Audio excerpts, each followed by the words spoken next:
So in this video, we'll go through the entire drama between Joe Rogan, Mark Maron, and Bert Kreischer and try to figure out if Mark is in the wrong, if Bert Kreischer is simply lying, or if Joe and Bert are actually that sensitive and kind of dumb to make such a big deal out of something so simple. So let's get started. You know what? He's a very good example for do everything Tom does.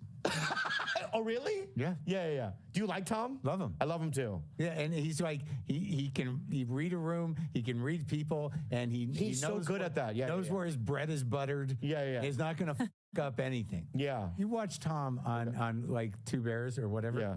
Whether it's Bert or a guest talking, if Tom he'll opt for just sitting there going, What's wrong? I just remember like I don't. Bert got mad at me, and it was like it made me very upset. Is he because still it got mad? out of hand? Huh? Still mad? Well, it wasn't about a real thing. Like I was on an Instagram Live, just doing a thing, and I was rambling on, like I do, and I was talking about Netflix, and basically what I said was that Netflix has created this cash grab culture where a certain echelon of comics can just do, pop-up shows faced and make millions of dollars. Yeah. And I wasn't talking about Bert. Right. Do you know who I was talking about? Andrew. No. Who? Chappelle. So I was talking, Dave Chappelle. Yeah. And it's not an unknown thing. It's not, yeah. It does a pop-up It was unknown show. to me, but... Yeah. But I decided just to be diplomatic and not mention names. Yeah, And then somebody on Instagram was like, talking about Kreischer. Oh, that's how it started. And then it picked up some traction in that world. I don't even know any of this is going on. Yeah. And I didn't- on TikTok. Yeah, you saw it? Yeah. So I had no idea any of this is going on. Wow. And then I'm flipping through the stuff, and I saw Bert at the Comedy Store, before I knew anything, and he was like so shut down and weird. I'm like, what's going on? You good? He's like, yeah. And I'm like, what the?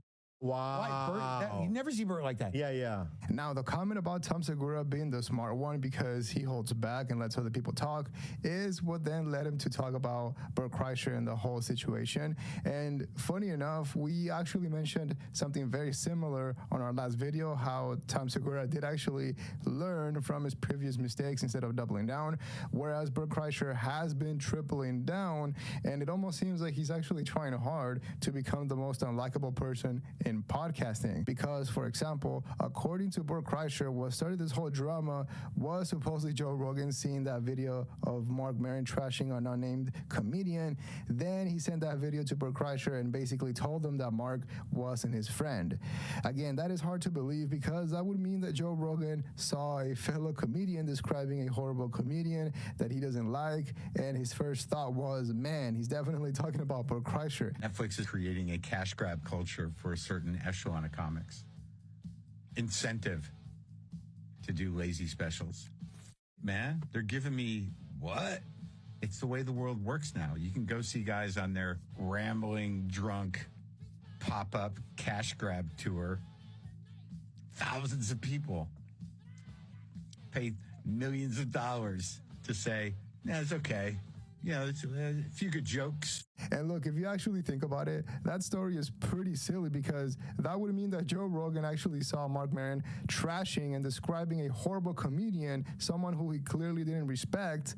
And Joe Rogan's first thought was, oh, he's definitely talking about Bert Kreischer. Let me reach out to him and ruin his day. I mean, that's absolutely insane. And what's interesting is that I actually saw Too Lazy to Try covering this last year, back when it happened, back when Bert Kreischer first told the story on that podcast about a comic that was trashing him.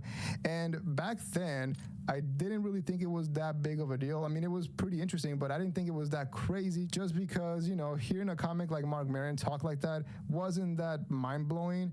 However, now we're coming to find out that the whole thing wasn't even about Bert Kreischer. And also that means that Bert Kreischer pretty much started some fake beef over nothing and also made Mark Maron look bad for a while because I'm pretty sure that everyone that saw that video who was also a fan of Bert and Joe Rogan probably didn't think the best of Mark, which isn't that big of a deal, but it is an interesting detail. And then, like, I'm scrolling and I see him on a podcast saying, like, you know, there's this guy who we were friends. You know, he's been on my show. I've been on his show. And, like, he said some shit. And, you know, Rogan got in my ear and said, he's not your boy and all this. And his name rhymes with, and I'm like, oh, my God. How did this happen? Yeah. Right. So then I'm like, this is crazy. And so I call Bert. Yeah. And I'm like, dude, I wasn't talking about you. Wow.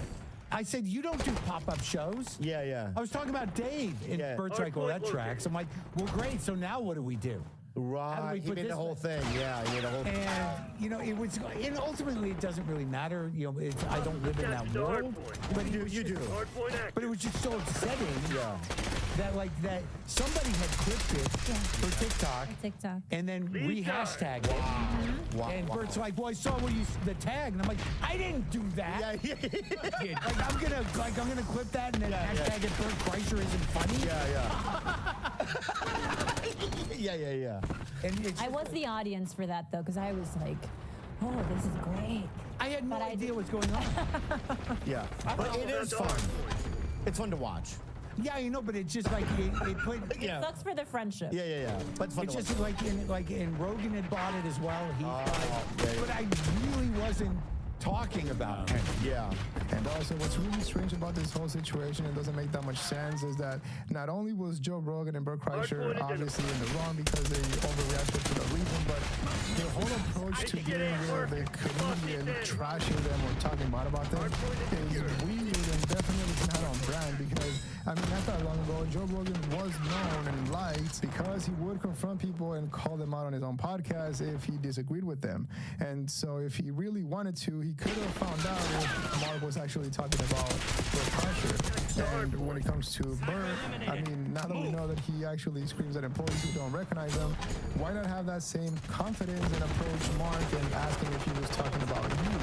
And if he was, then just have a normal conversation. Or he could have also reached out through text or whatever to try and find out what was going on. For example, not too long ago, Howie Mandel actually talked about going through something similar where he had a couple of bad podcast appearances and the host of those podcasts went on to another show and talked bad about him.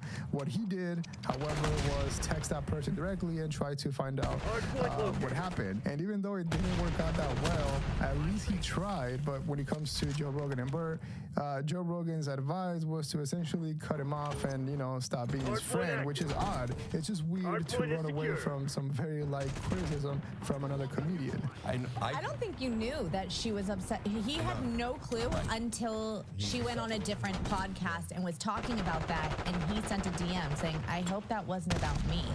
And she didn't answer. And she didn't answer. Oh, so you're assuming it was? Yeah. No, I know it's I mean, Yeah. because I said I want you to know that because what she was claiming was when you can tell the person doesn't even want to be there and they're giving you these short and ridiculous answers and things like that. And I said, I just want you to know that I had a really good time and I wanted to be on your show and I knew who you were. And then she wrote back, thank you. That's really wonderful. We were very excited at the possibility of having you on. So when you showed up, it was very exciting for us. So I go, so I wasn't.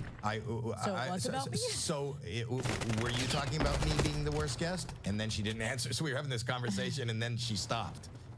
So it was me. There's a good chance then. That's not necessarily it, but I get that. I mean, to be fair to Joe and Bert, if Mark was actually talking about Bert Kreischer and he name dropped them, then I would understand both of them getting upset or whatever because, you know, we're all humans at the end of the day, and hearing another comedian or another person trashing me is definitely not the best feeling. And also, it could be that Mark was actually talking about Bert Kreischer, but then saw the massive backlash and decided to change his story. But even if that was the case, I still think that Bert Kreischer and Joe Rogan completely overreacted because, for example, for Bert Kreischer to tell that story on a random podcast, that probably meant that he had already told that story to the whole world and wasn't afraid of that getting back to Rogan or Mark. And by the way, it has happened a lot in the past where someone will get trashed on a podcast, not get named, but the people will still clearly know who they were talking about. And we've actually seen it a lot in this channel. I mean, that was what sparked the whole drama between Shab and Kalila. But when it comes to Mark, if you listen to what he said again, it wasn't really clear that he was talking about Bert Kreischer, and it actually applied to a lot of other comedians, which makes it 100 times funnier because, again, that would mean that Joe Rogan sent that video to Bert Kreischer and Bert actually agreed that he perfectly fit that description. I mean, that's insane. Like Rogan texted me the other day. Some guy was talking shit about me on the podcast. And Rogan texted to me, he goes, yo, he's not your boy. And I was like, He pays attention to that stuff.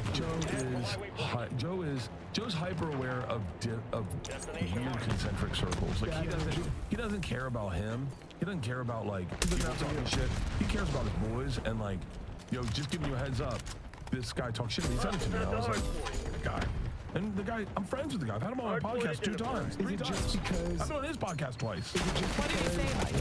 I'm mad. He said Netflix has ruined comedy. It's not what it used to be, and now you got these guys doing these arena tours where they're not that funny and they're drunk as on stage, and they should call their tour the that was okay tour. And I was like, first of all, But he's projecting his own insecurity. oh yeah, he's done that his whole career. If I said his name, he'd go, oh, that makes sense. It tracks. What does it rhyme with? Just edit that out. And so, but you just gotta be cool with it. I've lost a couple friends to people like when you get success, they say shit to you like where you're like, it's funny too. But I was just talking to Tommy about this. It's like what's funny about it is like I celebrated their success. And once again, not only is this a perfect real-life example of if the shoe fits, then it wears, but also Bert Kreischer intentionally revealed that he actually believed that everything that Mark was saying applied to him. For example, a few weeks ago when Bert Kreischer was on Steve-O's podcast, he did talk about the haters and people making videos about him, and he came to the conclusion, thanks to Ari Shafir, that if something bothered him or if he was mad about something that someone said, it was potentially because there was some truth behind it, and according to Bert, that's the reason why he never got mad when someone called him a hack or a bad comedian. However, now that we know that he actually got very mad and overreacted to what Mark Maron said, again, it only leads us to believe that he actually thinks that what Mark said was 100% on point and true. And by the way, don't forget to like the video. It does help so much, and I really appreciate that. Thank you. There was a Reddit, was a thread about Reddit about me. How soon was I going to die? Bert's going to die. I didn't see it. Red Band told me about it, and I was upset. I was bothered. I was like, damn, they don't even talk about me. Die. I remember calling Ari at a cardiologist appointment that I was training for. I was getting ready for it, and I called Ari. Trained for the cardiologist, but not the marathon. And I called Ari, and I told him about it, and Ari goes, well, is it true? I said, no. And he goes, well, it wouldn't bother you if it wasn't true. I was like, oh. He's like, people call you a hack. Does that bother you? I go, oh, no, absolutely not. I'm not a hack. I'm a really talented comic. And he goes, well, it's bothering you, so it must hit a nerve. You must find a little truth in it. I was like, oh. And it's funny, any slam piece I've ever gotten on me. And now this is when things get very, very interesting, because when it comes to Joe Rogan and Mark Maron, they do have a history of disagreements in the past, which we're about to get into. But the point is that Joe Rogan knew that Mark wasn't a big fan of his when he was starting in comedy. And in fact, to comments like Mark, who came from late night shows or TV, Joe Rogan was seen as the Brendan Schaub of the comedy scene at the time, which is pretty wild. And now thinking about it, what if Joe Rogan giving us Brendan Schaub was his way of dumbing down and trying to prove that athletes and people that come from sports could actually be funny. And obviously the voice is not supposed to be scary, but it kind of makes sense. And once again, it's pretty clear that Mark isn't a fan of all the new stuff, like the crowd work, the internet comedians, and all that stuff. So I think it would be fair to assume that he would say something similar about Andrew Schultz, meaning something negative. And also, since now we know that he wasn't talking about Burr and instead was talking about Dave Chappelle, does that mean that Joe Rogan will now call up Dave Chappelle and tell him that Mark isn't his friend? Because keep in mind that a while back, when Dave Chappelle actually said something negative about Andrew Schultz, Joe Rogan stepped in and tried to defend him, which, I think that is a perfect example of the Rogan sphere in action. Because if you're part of it and Joe Rogan is your friend, he will step in and defend you. But if Joe Rogan kicks you out like he did with Brennan Schaub, then at that point, anyone can and will make fun of you and trash you without any real consequences. And it is pretty wild that an older comic like Mark Maron actually got pressured into talking about this whole situation on his podcast, which, again, just shows you how massive Joe Rogan's fan base still is. I also feel like my lifestyle is amazing. Well, I think you're different. I think that, you're your own guy, you're your own life. You weren't one of the guys that, rented out space and goes pest. And, yeah. It's like a human centipede in Austin. It's like Elon Musk, Joe Rogan, and 3 middle acts, So it's easy to do your own thing. Yeah, well, yeah. I mean, we have our own. See, people are going to see that and go like, look at Mary, he's bitter. It's like, why wouldn't I be? Why? $100 million for going, I don't know. Really? Yeah. Dave Rogan's pushing back. I don't know, man. So, look, God bless. Yeah. I'm not going to sit here and accept Austin as the next Shangri-La. Yeah. Because people always forget to finish a sentence, Hey, man, I'm moving to Austin. Texas? Yes. Yeah. It's still Texas. Oh, that is really Texas. It's really Texas. And also, another thing that really blew my mind while looking into this whole thing was listening to a conversation between Joe Rogan and Mark Maron, which happened about 7 or 8 years ago, according to a YouTube video that was posted. And in that conversation, Mark actually made some great points, which is what made me realize that Joe Rogan was a Brendan Schaub of the comedy scene at the time. Because, for example, I never really thought about the idea of Joe Rogan being a sellout just because he did Fear Factor back in the day, especially because he did mention on the podcast a few times that he wasn't happy doing it and that he was doing it for the money. However, now thinking about it, that would be like if right now Shane Gillis or if Andrew Schultz a few years ago also agreed to do something similar to Fear Factor just because the money was good, even though they didn't like doing the show. Because according to Mark Maron, a show like Fear Factor is basically the lowest form of comedy or content, and so anyone agreeing to do that is agreeing to perform the lowest form of comedy. And they're doing it just for the money, which is a perfect definition of a sellout. However, now looking back, Joe Rogan actually never stopped chasing the money, which is weird because one of the things that I would actually give a lot of props or a lot of credit to Joe Rogan for was the fact that he consistently kept doing the podcast while also focusing on his comedy and opening the new club, which is, an insane amount of work. However, after seeing his new comedy special and seeing that he obviously didn't put a lot of work into it, and also seeing that the podcast has been suffering, for example, back then Joe Rogan would criticize other podcasts for having mid-roll ads, having ads in the middle of the podcast, which would interrupt, and now all of Joe Rogan's episodes are pretty much filled with ads. I've had a relationship with you in my mind. I remember when you started doing comedy, I think. When I first saw you, I had this problem with guys who were, athletically oriented or had some sort of athletic nature about them before they came into comedy. And I remember that you and Kevin Flynn, he was like a soccer guy. Yeah. And you were a kickboxing champion. And there was part of me that was like, this is not for them. This is not their world. Why are they here? Why don't they stay in their competitive world? Well, that's silly. Well, of course it's silly. But you were sort of a cocky then, weren't you? Well, I was definitely a lot different than I am now, but I was right. It was literally not even removed from fighting. I was still competing. And then what happened in my mind is that, you come out of Fear Factor and then you're sort of, this enlightened comic, who is, pursuing the truth, and aggressive in spirit, and I'll use that word spirit again, and following the path of rebellious comics who are seeking to enlighten people.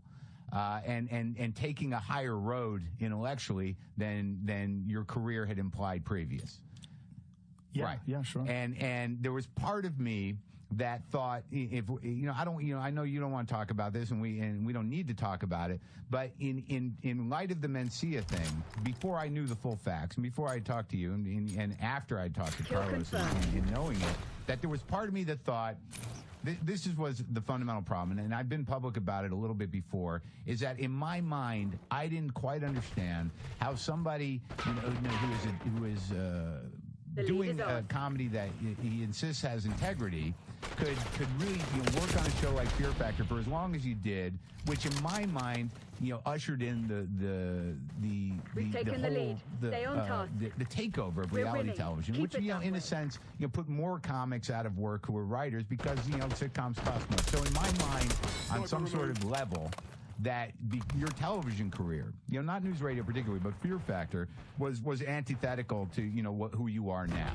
And that I thought it was hard for me to accept that you were able to stand in a position of judgment of what comedy is or isn't, having done Fear Factor and the impact it had on the comedy business and television. And once again, the conversation between Mark and Joe did happen about 7 years ago, so it's been a while. And also, even though Mark can come across as being a complete hater, and it's understandable, keep in mind that back when this happened, Joe Rogan was massive, but obviously he was nowhere near where he's at now. But also, if you listen to what he's saying, it's actual fair criticism, and it does make sense because, for example, when it comes to the Carlos Mencia situation, Joe Rogan's explanation for why he went so hard after Carlos Mencia was that he felt the responsibility to stand up for his comic friends and to do it for the greater good of comedy or whatever. But at the same time, he also took on a job or a show that, according to Mark Maron, not only was Fear Factor the lowest form of comedy, but also arguably took jobs away from comedians who were looking to be on a comedy show as a writer,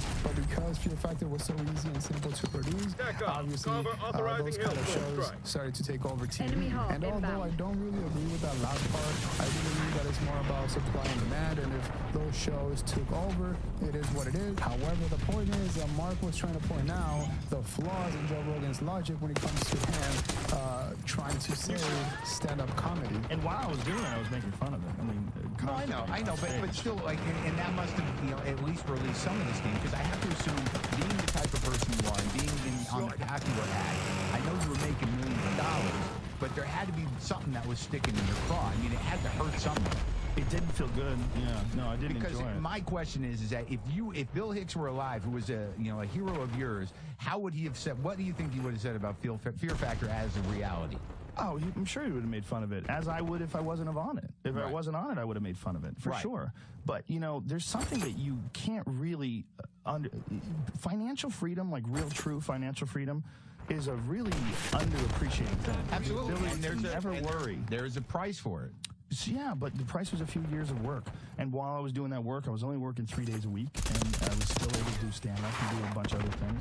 And I did stand-up while I was on Fear Factor, and it was kind of screwy, though, because a lot of the people would come expecting to see the guy from Fear Factor, expecting to see, squeaky clean. That was the burden of your Faustian bargain. Yeah, and material drugs about jokes about drugs in the Middle East and all this crazy shit and evolution. It is freedom in a capitalist system, and there's no doubt about that. I understand that.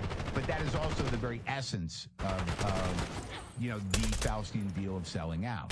That, you get that. But, in the aftermath of that, you're going to have to wrestle with what you seem to have wrestled with, which is that, I know I did that, but I'm not that guy, and that guy, that did that was just doing that for money. Now I'm this guy. I think I'm the same guy. I think as long as you're saying while you're doing it that you're doing it for money and just keep pushing forward, there's certainly a price you pay as far as perception goes.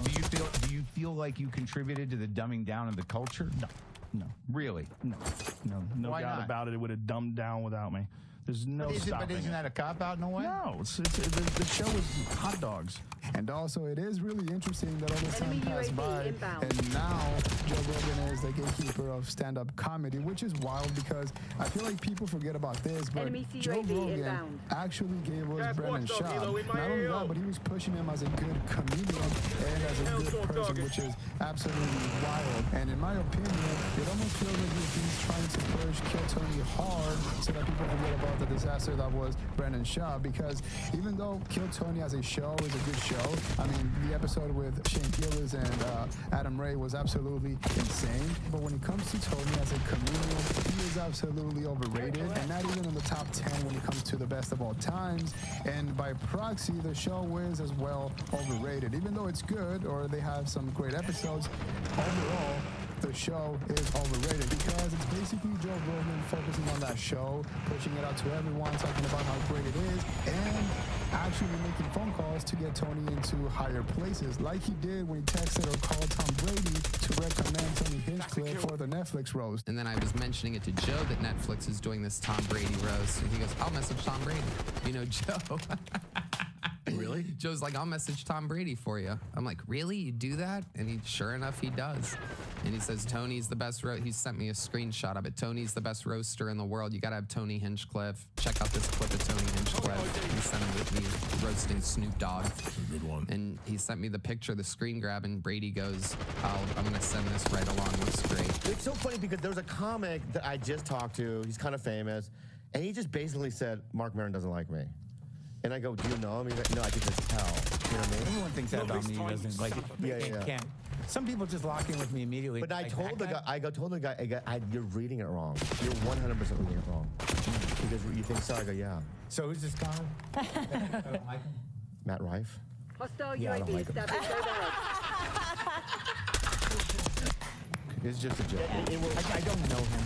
Yeah. I don't think I've ever met him. Yeah. And you know, like I have made comments like this is going to be a problem with me, you know, going on into the future is that, you know, because I'm of another generation, you know, and because of my opinions of crowd work, you know, in general, as a crutch, you know, I'm going to judge it differently. Enemy RCXD. So, like, whether or not, you know, it becomes like, ultimately, it's a whole different game, and anybody's success, however they do it. But, like, I'm going to have this old-timey kind of like, you know, crowd work is something you should know how to do in case you have to. And once again, I'm not saying the Kill Tony shouldn't be successful or big. I'm just saying that right now, it is currently overrated in my opinion because it heavily relies on the guest to make the show work. Because whenever it's up to Tony to carry the show, it usually becomes very repetitive and not the best. And once again, this whole thing is very interesting to watch, especially because of the way that Joe Rogan and Bert Kreischer overreacted over something so simple. And it will be interesting hearing what kind of lies Bert Kreischer comes up with when telling his side of the story. Now, when it comes to Joe Rogan, I highly doubt that he will ever talk about this whole thing, but it would be fair because according to Bert Kreischer, Joe Rogan was the one that started this whole thing. But yeah, let me know what you think in the comments below. Leave a like and subscribe to support the channel. Dislike if you didn't like the video. But long story short, even at the suite that they put me up at because I was doing a show at the casino. Yeah. Fancy suite with big windows and big blinds. You close the blinds, but guess what? There's one little part of the blind that was open. Guess where that's shown? The top third of the bed. It was unbelievable. I go home and I hit up my IV nurse lady friend that pumps me filled with vitamins and hydration. This is very relatable, guys. I know you all probably experienced being put up in a nice suite at a casino and then your IV girl. Right. And I'm not bragging. It's just, you know. No, it's awesome. There's levels to it. It's awesome. You know, William alone has put out more comedy than in the last 5 years plus than Chappelle, Louis, Bill Burr, Segura, Bert Kreischer combined. They never said it. So Tony Houston recently appeared on Introso's podcast, and it turned out to be a very interesting episode. Not only because Tony doesn't really do a lot of shows or podcasts that's not his own, but because the whole time he was on some wild stuff. And it basically turned out to be an episode of Tony self-praising, talking about how rich he is, and even going as far as comparing Kill Tony to late night television. Basically showing how massive his ego has gotten and how out of touch he is due to the recent success. But the one thing that really caught my my attention was how he was essentially trying to erase his co-host Brian Redban from the picture, because while talking about the show, he was making it sound like if he alone built the entire show from the ground up. Luckily, I have a show that's mine, and I evolved it to what I love. And Yeah. I kept it I keep it exciting for me. It's all me making the decisions of who you see, when you see them, other than the bucket, the regulars, the this, the that. You know, this golden ticket winner wants to go up this week, maybe take another week or two off. We're going to let this golden ticket winner go. I think it's time for them. I want to see growth in them, or a thing with this or that.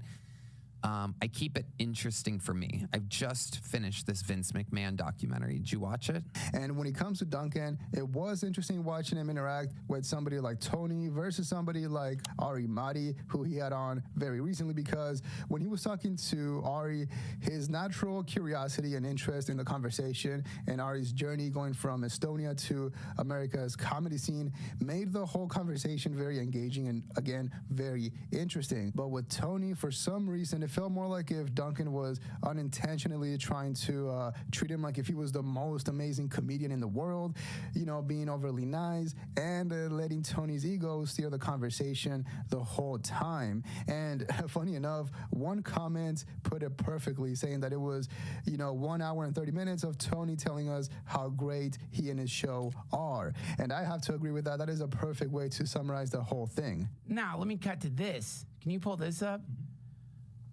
Kill Tony. 2 weeks ago, your podcast has been up for 2 weeks and has 3.1 million views. Yeah.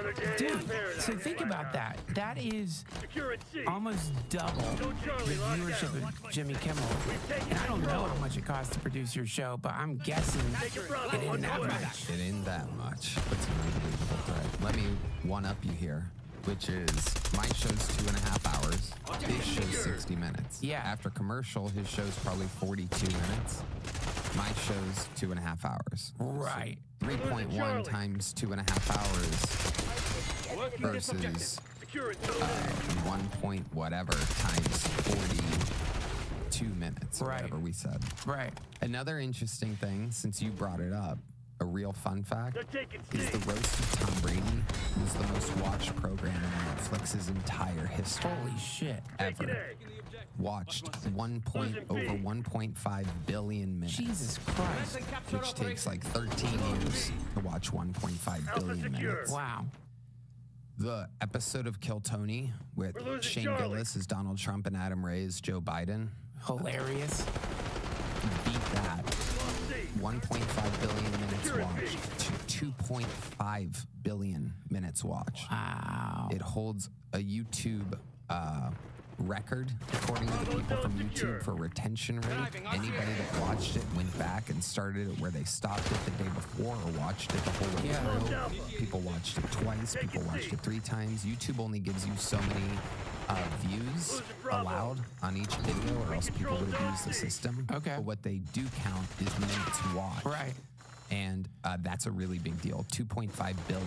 Now, the conversation about Kill Tony versus late night television or network television is very interesting because, I don't watch TV or keep up with the stats or whatever.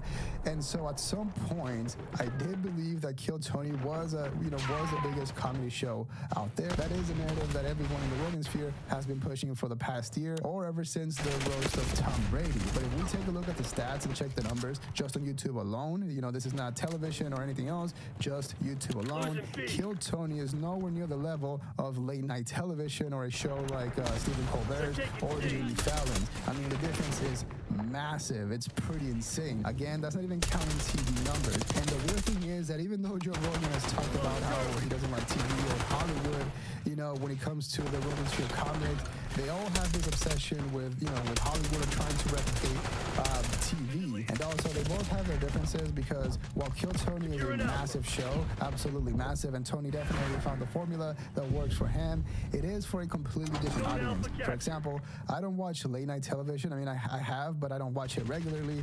But I'll watch a Kill Tony episode because I already watch podcasts and shows on YouTube, so it's just part of the rotation. And so you could argue that Kill Tony is mainly driven by the Rogan effect, while late night television relies on a legacy spanning decades. And so, even though late night television might be on a decline, it is still objectively way bigger. So to try and downplay it, or even say that Kill Tony is bigger than any of those shows, I mean, that's just being delusional. And by the way, we also said this about Andrew Schultz and the Flagrant podcast back when he decided to take the show in a different direction. And he also said a couple of times that the podcast was basically a TV show, but on YouTube, which that's not the case, which again, that's an example of this obsession that they have with replicating late night television, even though it's on a decline. I see the money that Rogan's making because the Spotify deal went public.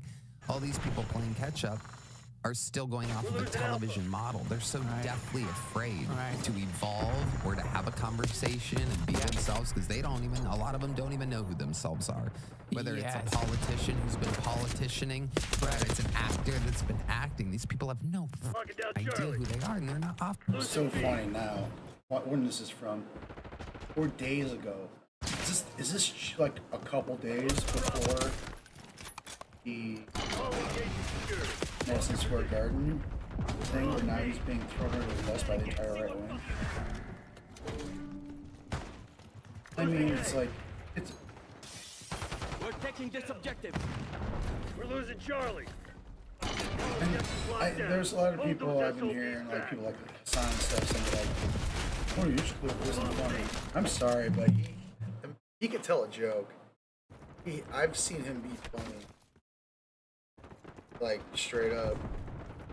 But it's just like he runs against that contradiction of like being right wing and being funny. You can't be funny and right wing. Requesting recon above.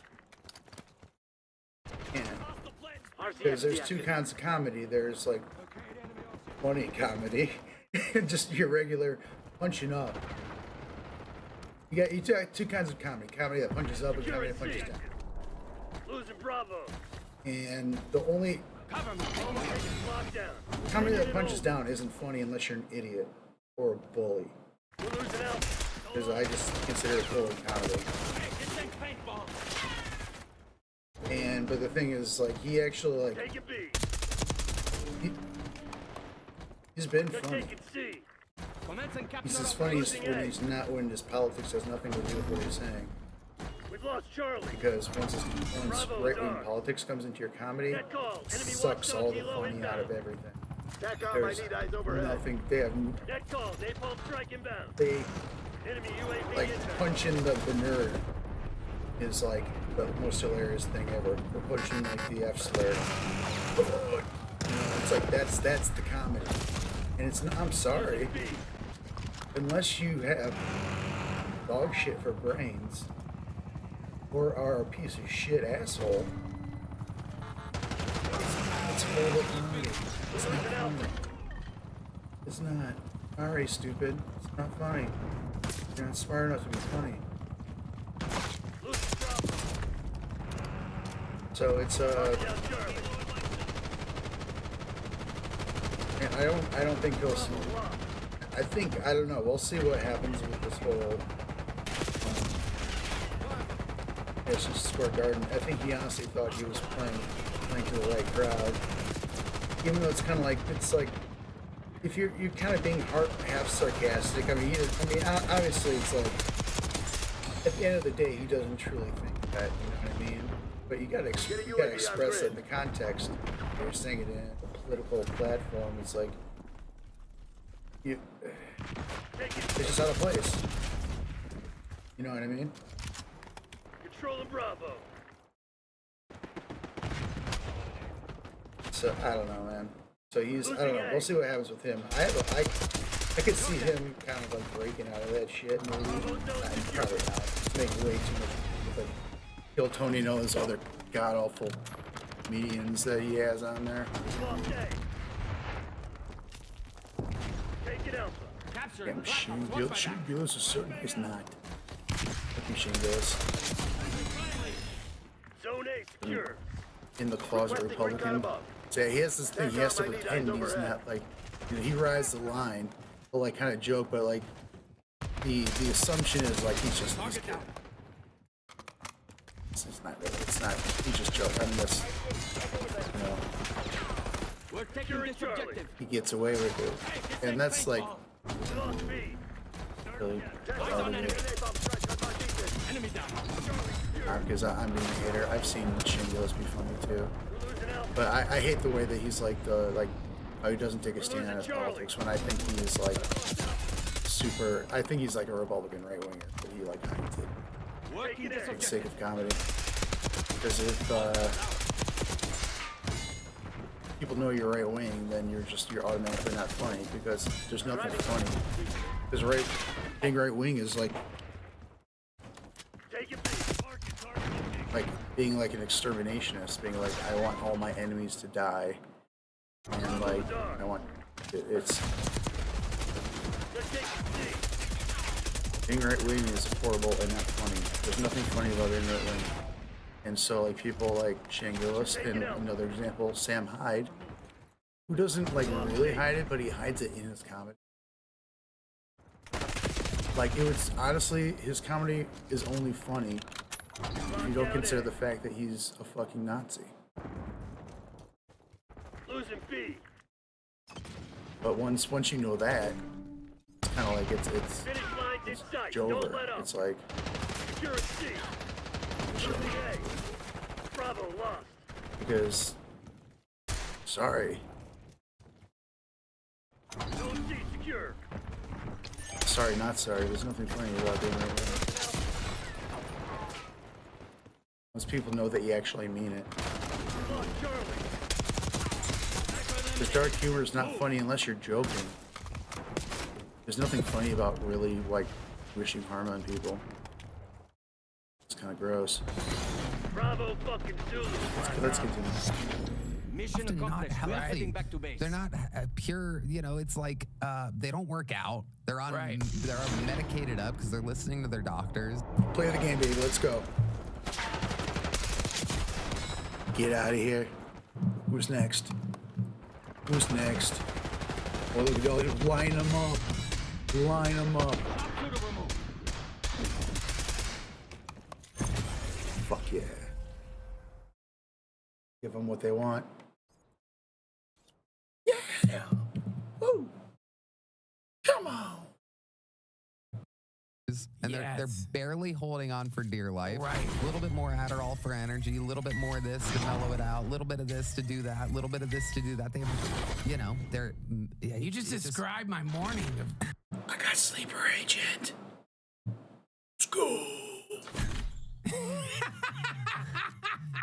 And it's so interesting because it continues to grow. And to think that, you know, that I have this comedy thing, right? Like kind of like, let's just make believe here and say. So close to the greed perk. Once I get the greed perk, I'll be able to have my setup. My true setup. Let's go. Say that the Kill Tony universe is the new Comedy Central.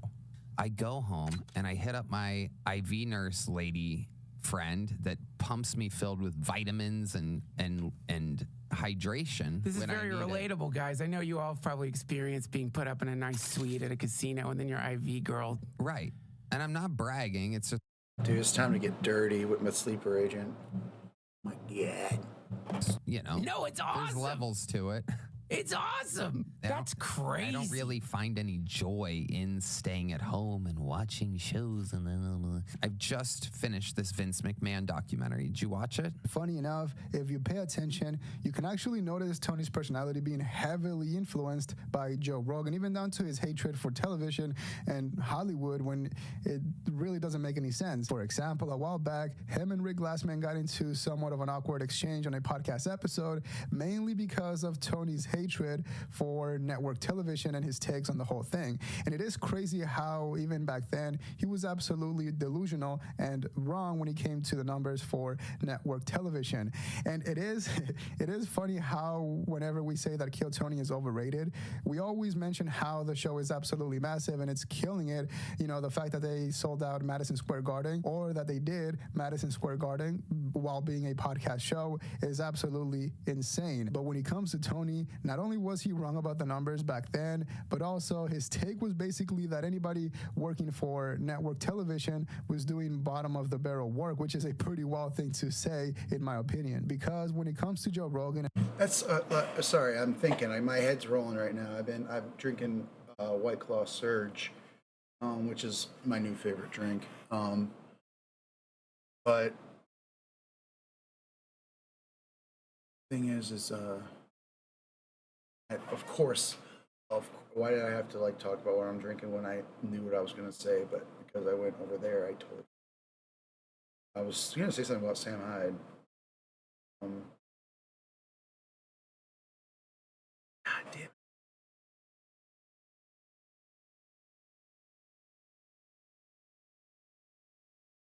I don't know.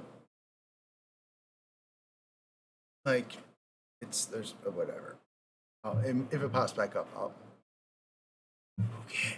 Who cares? Thank you.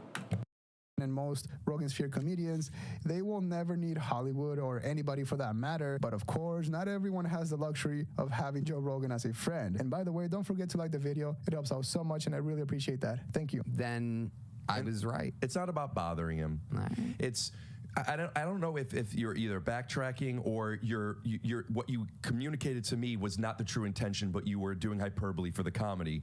But even saying what he does was to the lowest common shit. Nobody, that's what it is. No art. That's what I mean. The only I mean the only thing I know that he's worked on is a network sitcom. Right? And Three of them. Right, yes. and then he's stuck with those, right, exactly. Sold a couple of movie scripts and is out pitching network shows. Sure. Making a living. Sure. Pitching network shows, network. Yeah, Yeah. A lot of money. And who's watching networks right now, Rick? Or let's see how honest you'll be about your friend. So now, numbers-wise, is there a few million a week? Okay. All right. A few million a week. Now, if we're going to we're talking out of touch craziness. Those are like TVs that are left on nursing homes and stuff. I mean, if you want to take it to a court of law, these are the statistics and these are what advertisers are paying for. That's what advertisers are paying. That's what advertisers are paying for. About that. So, this is not a perspective I have, but I'm going to play devil's advocate to the point that you're making for context. How many people are watching the roasts versus a network show? Well, The Roast is the most watched annual comedy program on television. So what are the numbers? Would you say a few million? On the first, no more than that. On the first go-around, it's usually about somewhere between 6 and 9 million. All right, so if I'm not editing this, whoever this is, I would like you to check these numbers and put them up here. Yeah. Okay? Yeah. Roast of Charlie Sheen was the what was the most recent one? The Alec Baldwin one. Yeah. The one that just came out. Yeah, I'm not sure how that one did. Okay, now I have fun watching those things. But I mean, clearly, again, this is another interesting, because if we're going by the court of laws, you would say cable numbers are obviously extremely down compared to ever before. And now looking back, there is a chance that he was simply trying to avoid any disagreements with Tony and was just trying to have a friendly conversation, because even when Duncan jokingly told Tony that he was being unrelatable, Tony basically brushed it off, didn't engage, and basically said that it was true.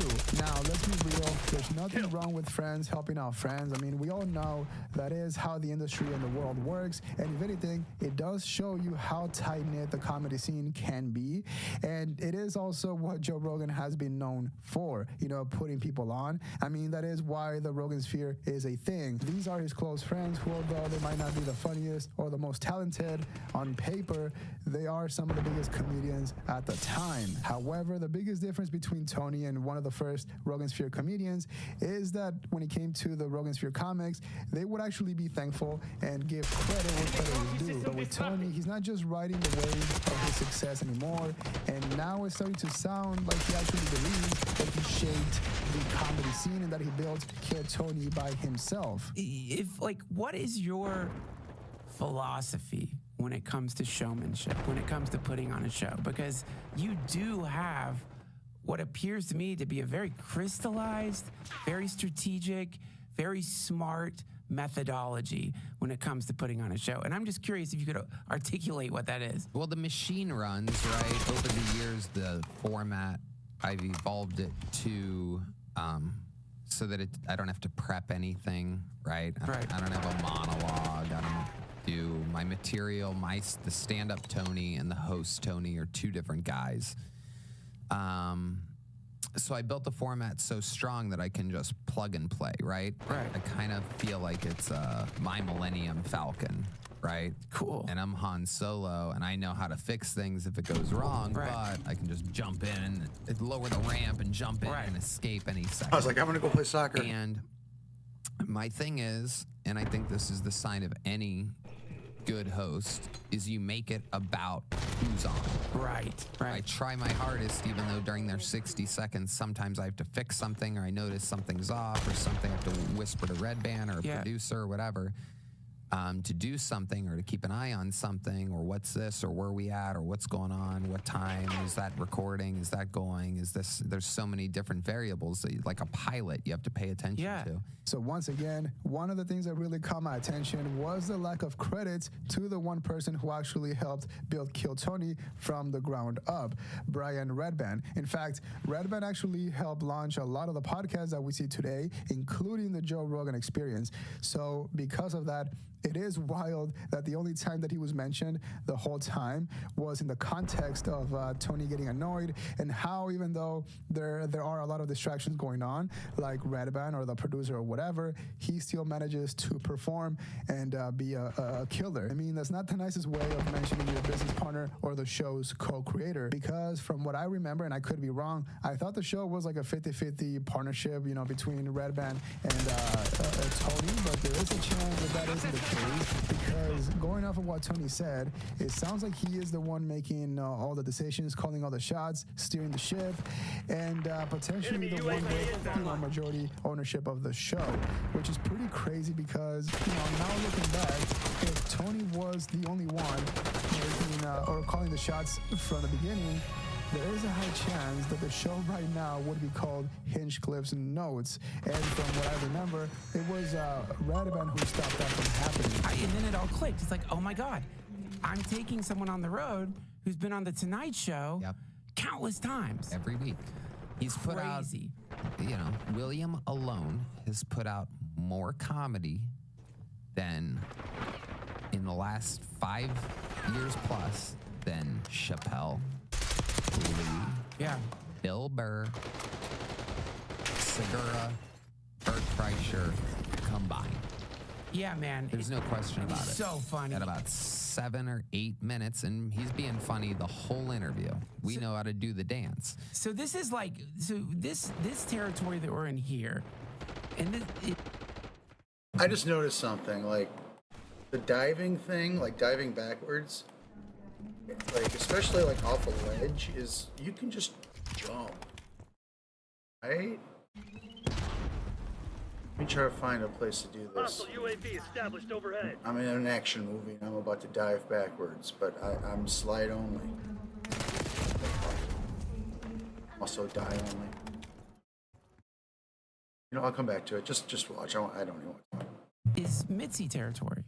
And the fun fact is that the fans, you're exactly right, and the fans never knew that other person. We saw that other, or you saw that other person that never, they only saw the star. And that's what people are seeing with really everybody. I mean, everyone other than Cam. Cam came on, he's just a natural. It's what you hear about when you hear about 15-year-old Eddie Murphy or 15-year-old Dave Chappelle, right? We're seeing him 2 years in, which is crazy.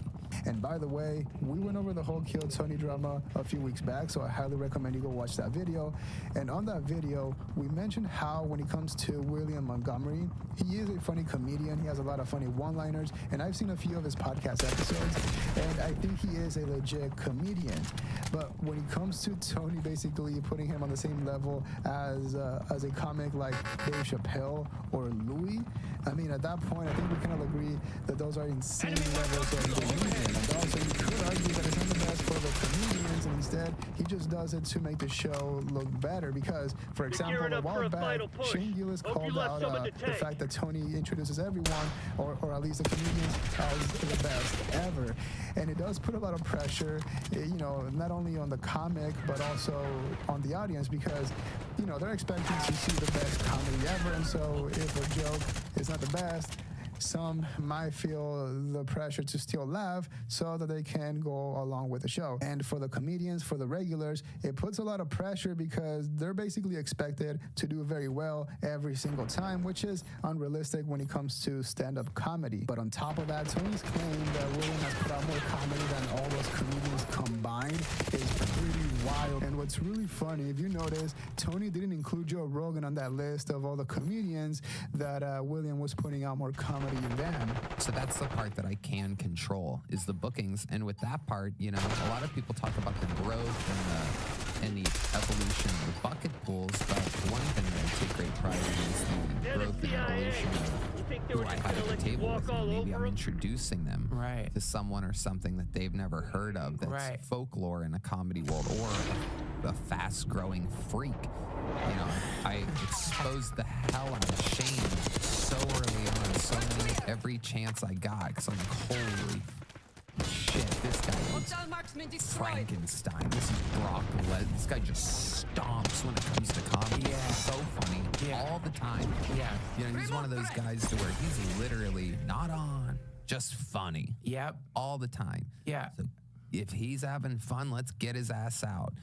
These guys, there's so many of them. Now, we have mentioned this in the past since, this is not the first time that Tony has tried to take credit for putting on Shane Gillis or Tim Dillon. Yes, he has said that before, but the fact that he keeps repeating the same thing makes me think that he actually believes that his show was responsible for Shane's success. Otherwise, why bring it up? And also, it was at a time when everyone was doing each other's podcast. And if that's the case, that is a perfect example of how Rogan Sphere comedians think, because a lot of people disagree when I say that Tony is a Rogan Sphere comedian, but he 100% is. And also keep in mind that whenever we use the term Rogan Sphere comedian, it's not to try and diminish anyone's work. In fact, most Rogan Sphere comedians were already legit comics before they met Joe Rogan. However, what actually happens is that whenever they meet Joe Rogan, they become good friends and have access to his audience. They completely blow up and take their careers to another level. But then somewhere down along the journey, they completely forget that it was mainly because of Joe Rogan and his audience,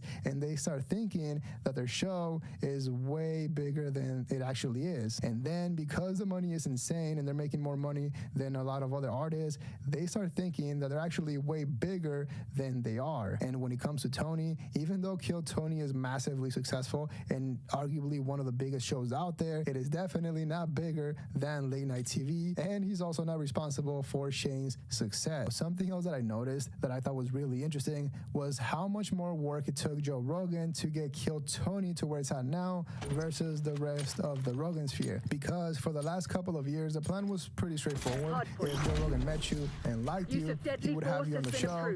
And if he had a good time and the audience enjoyed the podcast, then you had full access to his audience and could make a great living. And then eventually down the road, he would do their podcast and completely blow them up just from one appearance. I mean, it is life-changing, and it takes the platform to a whole nother level. But when it comes to Kill Tony, in the last 3 years, Joe Rogan has done the show more than 13 times. That is absolutely insane. And again, that's only counting after the show moved to the mothership. And also, that's not counting all the times that Tony has done Joe Rogan's podcast. So, in my opinion, there's no denying that Tony is definitely a Rogan Sphere comedian, which again, is not a bad thing. But the fact that he thinks himself as bigger than network television is pretty insane. So yeah, let me know what you think in the comments below. Leave a like and subscribe to support the channel. Dislike if you didn't like the video. But that is all we have for today. See ya.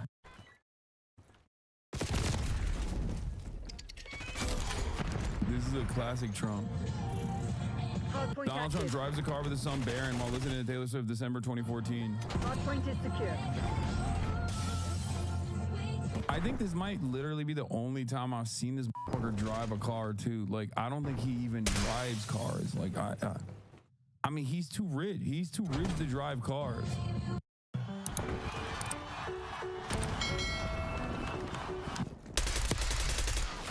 This is a triple XL too. Some bullshit. Anyway, Hassan D. Law. But yeah, Donald Trump was queening out big time. Let's take a look. The sprint to the finish line in the presidential race, you know now, it's just 5 days before Election Day. Both candidates hit multiple battleground states yesterday, with Vice President Kamala Harris talking about unity, abortion rights, and a middle-class tax cut. And former President Donald Trump heavily focused on border issues. Trump also sought to capitalize on a gaffe by President Biden with a photo op on a garbage truck as he tried to move beyond a scandal over racist remarks. Damn, they showed the slippage. They showed my boy slipping. He almost slipped and slid, you know what I mean? That was crazy. My man was slipping and sliding, dude. That shit was... I cannot believe that he almost died right there. Blast That is trap. insane. What the fuck is going on? Oral loss. I dig that -1 outfit. million is Yo. not even cutting it, dude. It's worse than -1 million aura points lost. It's quintillion aura points lost. It's crazy. Just fly as fuck. At his New York rally, Bob Costa was in Kenosha, Wisconsin, Go with the on. latest on the story. Bob, good morning to you. Good morning, Gail. Yesterday was a snapshot of what the final week of this campaign has been all about. Spectacle and celebrity and rallies where both candidates are battling over who is standing up for the working American. Climbing aboard a garbage truck in Green Bay. Bro, I was thinking about that. It's like, when do you think is the last time Donald Trump actually opened his own door? Like, has he ever in his life opened a fucking car door? I know he's like driven a car because I remember that like rare Trump of him like sitting in the front seat driving and it's Taylor Swift playing. You know what I'm talking about? I guess he opened the Cybertruck door, right? That had his campaign's logo on the side. How do you like my garbage truck? This truck is in honor of Kamala and Joe. Yeah, this is a classic. This is a classic Trump. Donald Trump drives the car with his son Barron while listening to Taylor Swift December 2014. I think this might literally be the only time I've seen this motherfucker drive a car, too. Like, I don't think he even drives cars. Like, I mean, he's too rich. He's too rich to drive cars. Requesting care package deployment. Last time he opened his own car door.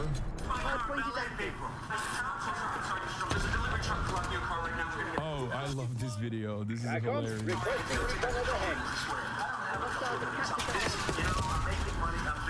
And we scout car is this? Whose is it? I like this car. Is this your car? Yes. Well, you know what? I'm buying it. I need it fast. I'm buying it. You're buying my car. That's a check. Oh my God. Wow. Just let me get my kids out of the back. Oh, wait a minute. I don't have time for this. These are your kids? I'm buying them too. I'm buying you kids too. Our point is secure. This is yours. Buy me. I'm taking your kids to Epstein Island. Oh, dude, no. It was kind of funny, man, but now it's. Don't be scared. Look, here's 12,000 bucks. I don't think you're in this year. Don't have fear. What is this from? That's SNL, of course. Just keep it as a tip, okay? Sweet. Okay, Mr. Trump, can you give us a quick, you're fired? Listen, I don't give away my catchphrases. Now I have to get out of here. Buckle up, you kids who I just bought. Just buckle up, please, right now.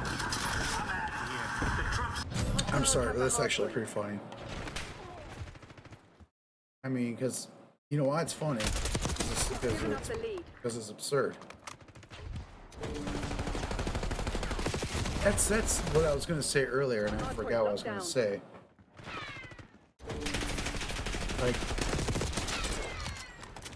being right wing is absurd. There's absurdities, there's contradictions that can't be gotten over, and will continually and forever be fuel for ridicule, funny ridicule. Hardpoint is active. Hardpoint locked down. Because being right wing is absurd. This is absurd. It's just to be like, I want this car. Oh, your kids are in there. I buy your kids. That's it. It's crazy. Donald Trump would never like buy kids. That's the point. This is funny.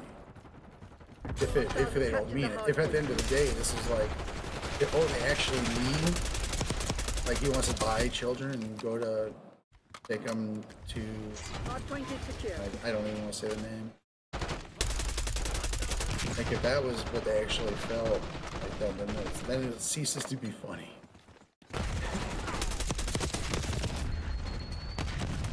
Anyway.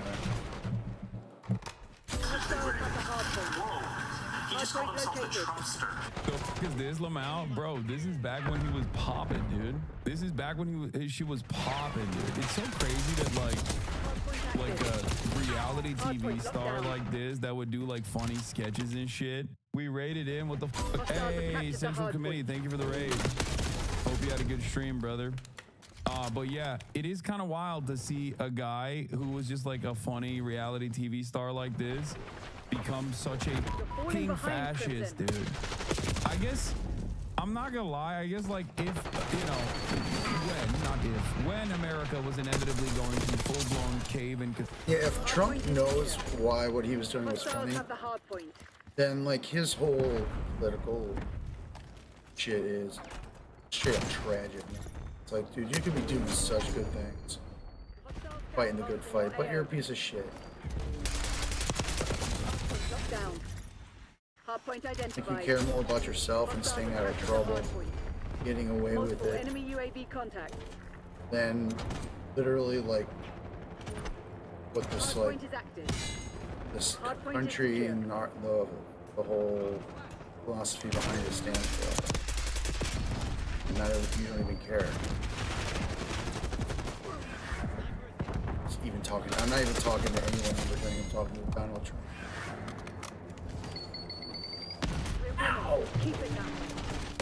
Capitulate to its unexamined fascist tendencies. It would have been spearheaded by a reality TV star who only eats McDonald's and slams Diet Coke. Can you reload the cancel? most American way to do it, right? That is probably the most American way that shit would have happened. Are you dressed as Waldo? Oh my God, y'all are annoying. Love the Deku costume, Funko. You look great. It's not a Deku costume. Shut up. How these kids know who I'm Waldo is. Trafalgar Law.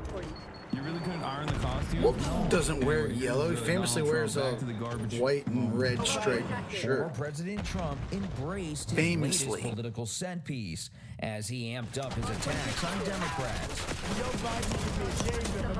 Even though President Biden has clarified what he meant, Trump and his allies are now confident that Biden's recent remarks can slow down any momentum for Vice President Harris. The only garbage I see floating out there is his supporters. His demonization is seen as unconscionable. It's un-American. Crooked Joe Biden finally said what he and Kamala really think of our supporters. He called them garbage. Later on stage in that orange construction vest, Trump insisted that Biden's comment indicated a loathing of the electorate. You can't be president if you hate the American people, which I believe they do. Hours earlier, Harris made clear she speaks for herself and welcomes all voters into her coalition. I strongly disagree with any criticism of people based on who they vote for. And while polls show a significant gender gap, Trump had this to say last night. And my people told me about 4 weeks ago, I was saying, no, I want to protect the people. I want to protect the women of our country. I want to protect the women. Sir, please don't say that. Why? They said, we think it's very inappropriate for you to say, I'm going to do it whether the women like it or not. I'm going to protect them. Meanwhile, Republicans What does that are mean, increasingly dude? focused on the voting process in the key battleground state of Pennsylvania. Yesterday, an appeals court there struck I'm down gonna a keep them requirement safe and for a little voters to safe. candidate their mail-in ballots. I'll keep it coming. It violates the state's constitution. Oh, that is so rapey, dude. Like, I mean, straight up. He's like, no, I'm gonna protect you no matter whether you like it or not. That like it's so fucking gross, dude. The fuck? We've taken the lead. Stay on It makes no dang sense, you know? I know he loves talking about how he is not listening to his advisors or whatever, and dummies eat that shit up. But like, bro, what are you? Is this a new costume now? Who are you? Y'all are fucking annoying, dude. I don't like that you're. I can't tell if you guys are actively. Dude, seriously though, what is that? I hope you're not exploiter of sex workers, what more commonly known as a pimp, sir. That's inappropriate, quite frankly.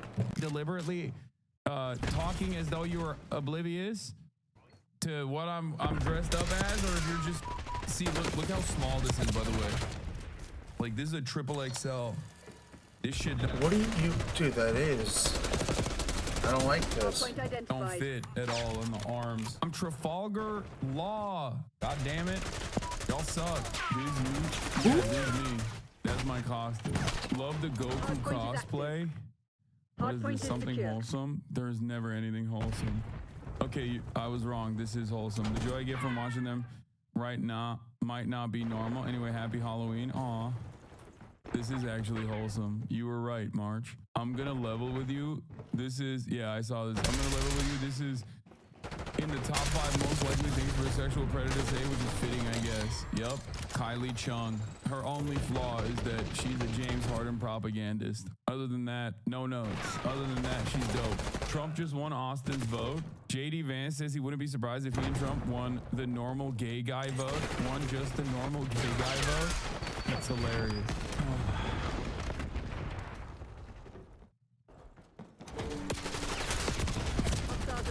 Dude, sometimes y'all get on one note and you just can't. I love how the right wing is like obsessed with like a number. Like, you know, we got 47 here. But you know those Nazis, 88s and their 14s and their dog shit. You know why? Easy to remember because their brains are fucking dog shit, stupid. They're stupid, right? You're stupid. Shut the fuck up, never talk because you're stupid. Why don't you go learn something, get smart, stop being stupid, and then maybe you can say something because it won't be stupid. Because saying stupid shit is not needed. Thank you. Bye. Can't get away from that one no. Like, seriously, if you don't have anything smart to say, shut the fuck up. You know?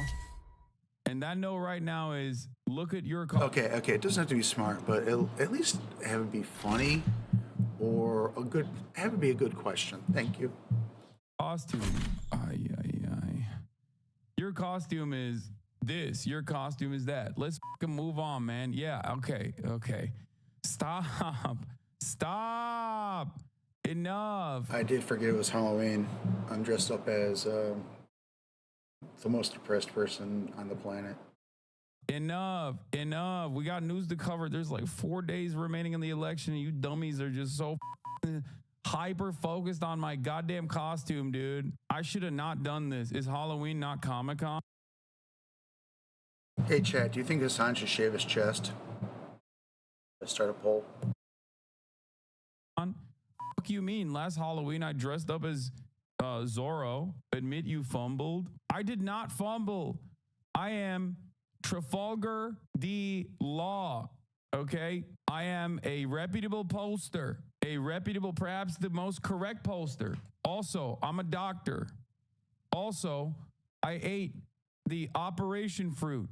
Okay? The oppy fruit, or whatever the fuck it's called. The op fruit. My powers are doing room and then opening up an area that I have complete control over. I'm the surgeon of death. You can't let a motherfucker be nerdy for like 3 seconds without punishing him. What the other nerds? I'm getting bullied by fucking nerds that are saying that like I'm too nerdy for them. What the hell is going on? I should have never done this shit. I should have never worn a costume. And then the entire chat would be like, why aren't you wearing a costume? Don't you know it's Halloween? The worst bullies are nerds. I know. Trump speaking in Allentown, alleged fraud with Pennsylvania mail-in ballots. They've cheated. We caught him with 2,600 votes. Trump had this to say about whether he would accept the results in the state. Pennsylvania, if they find no evidence of cheating anywhere else. And with just 5 days to go, former President Trump today is heading to the Sun Belt, which stops in Nevada and Arizona. His closing message, sources say, will focus on the economy and border security. Nate. All right, Bob, thank you. So look, I like that the final days of the Trump campaign has basically just been like calling the island of Puerto Rico trash, saying unhinged ass shit like Palestinians learn how to kill at the age of 2, and a number of different like idiotic things over and over again, when they could have just like stuck to the message that they're the economy party and like maybe built a coherent narrative around how they're going to fix the economy. But nope. Their closing argument is like, we're just going to kill Democrats. We're just going to kill them. We're going to kill Democrats. That's our goal. Our goal is to kill Democrats. And also, every person. I hope that's not what their base wants. We suspect of being a migrant. And also, wait, hold on. Another final message. I'm not Adolf Hitler. That was another good one, too. That was a real fantastic final closing message. I'm not Adolf Hitler. That's what Donald Trump is saying. Okay, thanks, sir. Anyway, Tim Wallace is popping off on the null day. He had a good line here. He had a good bar here. Let's take a look. Plan. We're damn proud of it. It's not a damn concept of a plan. It's real and it's out there. Now, I've misspoke and said they don't have a plan or a concept of a plan. They do have a plan. It's Project 2025, and it's 900 pages. It's 900 pages. Those folks in here, I said, well, they didn't think about it. They took the time to research this, make it. Senator Vance wrote the foreword of the book to the guy who's the architect of it. I had never wrote a foreword to somebody's book, but I think I remembered it. I did. But oh no, they're a little dodgy. Here's what I know as a football coach. You take the time to make a playbook, you're going to run the plays. Yes. And this playbook is a goddamn nightmare. So for all the labor repeals the Bipartisan Infrastructure Act, the Inflation Reduction Act, costing hundreds of thousands of new jobs. Brad just talked about this. Included in there were things like the hydrogen hub that's going to create tens of thousands of new jobs for Boilermakers right here in Pennsylvania. When Senator Vance got out and said in Lansing, Michigan, that act created 625 UAW jobs in Lansing, Michigan. They talked about taking that back, and he said that is table scraps. Well, you tell those 625 United Auto workers that put food on their table with those jobs that that's table scraps. That's what their plan is. He also is talking about putting a national sales tax on everything. Things to buy, every clothes, food. Finally find somebody.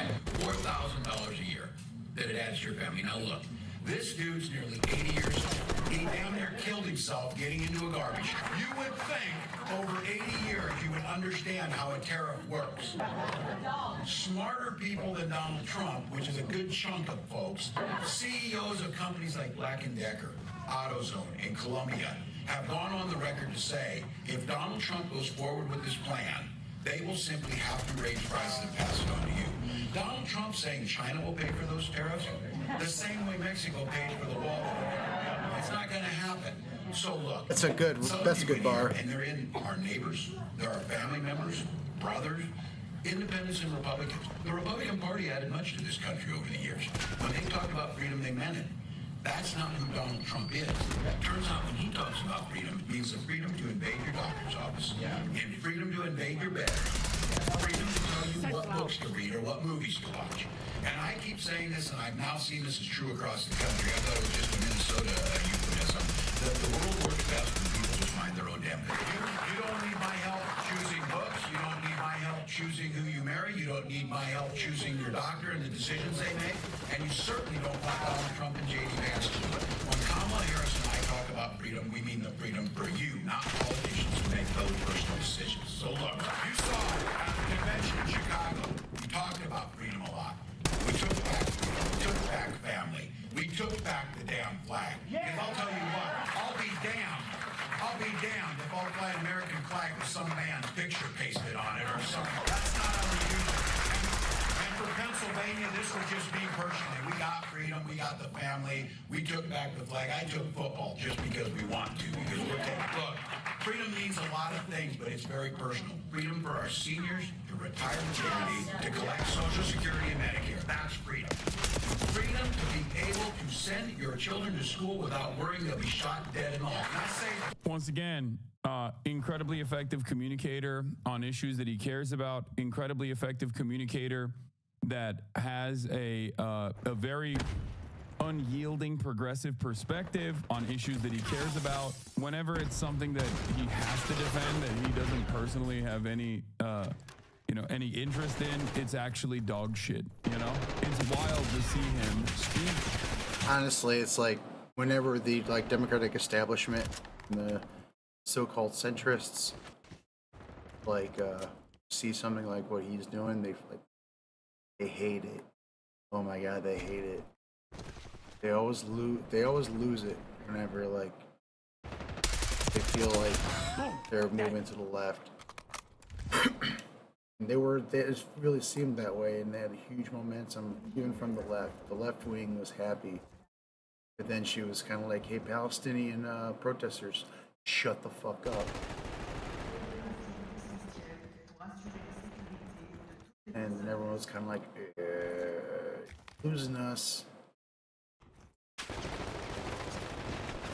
And then it's like, hey, the Cheneys have endorsed us, yay. And then they're just kind of like, okay, dude, all right, whatever, Hillary. Good luck. I mean, all the best of luck. Holy shit. Like, we need you. But people have plenty of reasons not to vote for you. You can't blame people for not voting for you because you have policies they don't agree with. It makes no sense. It's dog shit. If anyone tells you that, you're an idiot. Why does that make sense? If you don't like someone's policies, you shouldn't have to vote for them. And her policies and Joe Biden's policies on Gaza, it's horrifying.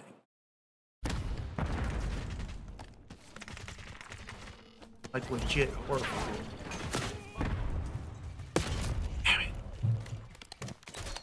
On issues that he is knowledgeable on issues that he's actually had a long, consistent track record defending. Is it cope to think his voice might push the admin if Kamala wins? Yeah, it's massive cope. Because so it's on the people who don't have the positions that the voter wants. They want to put fear in the voter. It's funny because it's absurd. I'm gonna stop talking about that. I love you. Kisses. Campaign after this fucking choice that they made would have been the opportunity for them to relook at the way that they're communicating, and the strategy did not change at all. If anything, Tim Walz changed. So no, I don't think that is a real thing. So we're of one mind on he was definitely CIA in China. No, you have to be hallucinating if you think that he was doing CIA shit in China. That is the most insane thing I've ever heard. No, dog. He's a fucking teacher. No, he's just a normal dude. Plenty of fucking normal people have visited China. Yeah, dude. The CIA of laying pipe. That's what he was doing. He was out there fucking having sex. Is Stein the actual spoiler candidate that many liberals think she is? If you don't want people to vote for an alternative candidate, then try to win their fucking vote. What do you mean? There is no such thing. This concept is so stupid. Okay? That's not how democracy works, okay? You have to make an argument. You have to win people's votes. Please stop. It's also utterly irrelevant anyway in the grand scheme of things. It's votes are earned. Just, I don't know how we're forgetting this basic principle, I guess. But yeah, no, the Walz China article, the X is still salty. She also talked about his pipe game. That's crazy. I didn't even look into this. Kamala Harris' VP choice, Tim Walz, had a secret fling with a daughter of top Chinese Communist official during teaching stint in China. Yeah, my man was dropping seeds, okay? He's so cool. He really, how did Biden earn your vote in 2020? Great question. Biden's campaign in 2020 was significantly more progressive than Kamala Harris's current campaign. It wasn't. I'm gonna be a hundo. If Biden was doing well, despite his age, if you know what I mean, and if he was sharp, we'd be easy peasy right now. He would float back into a second term.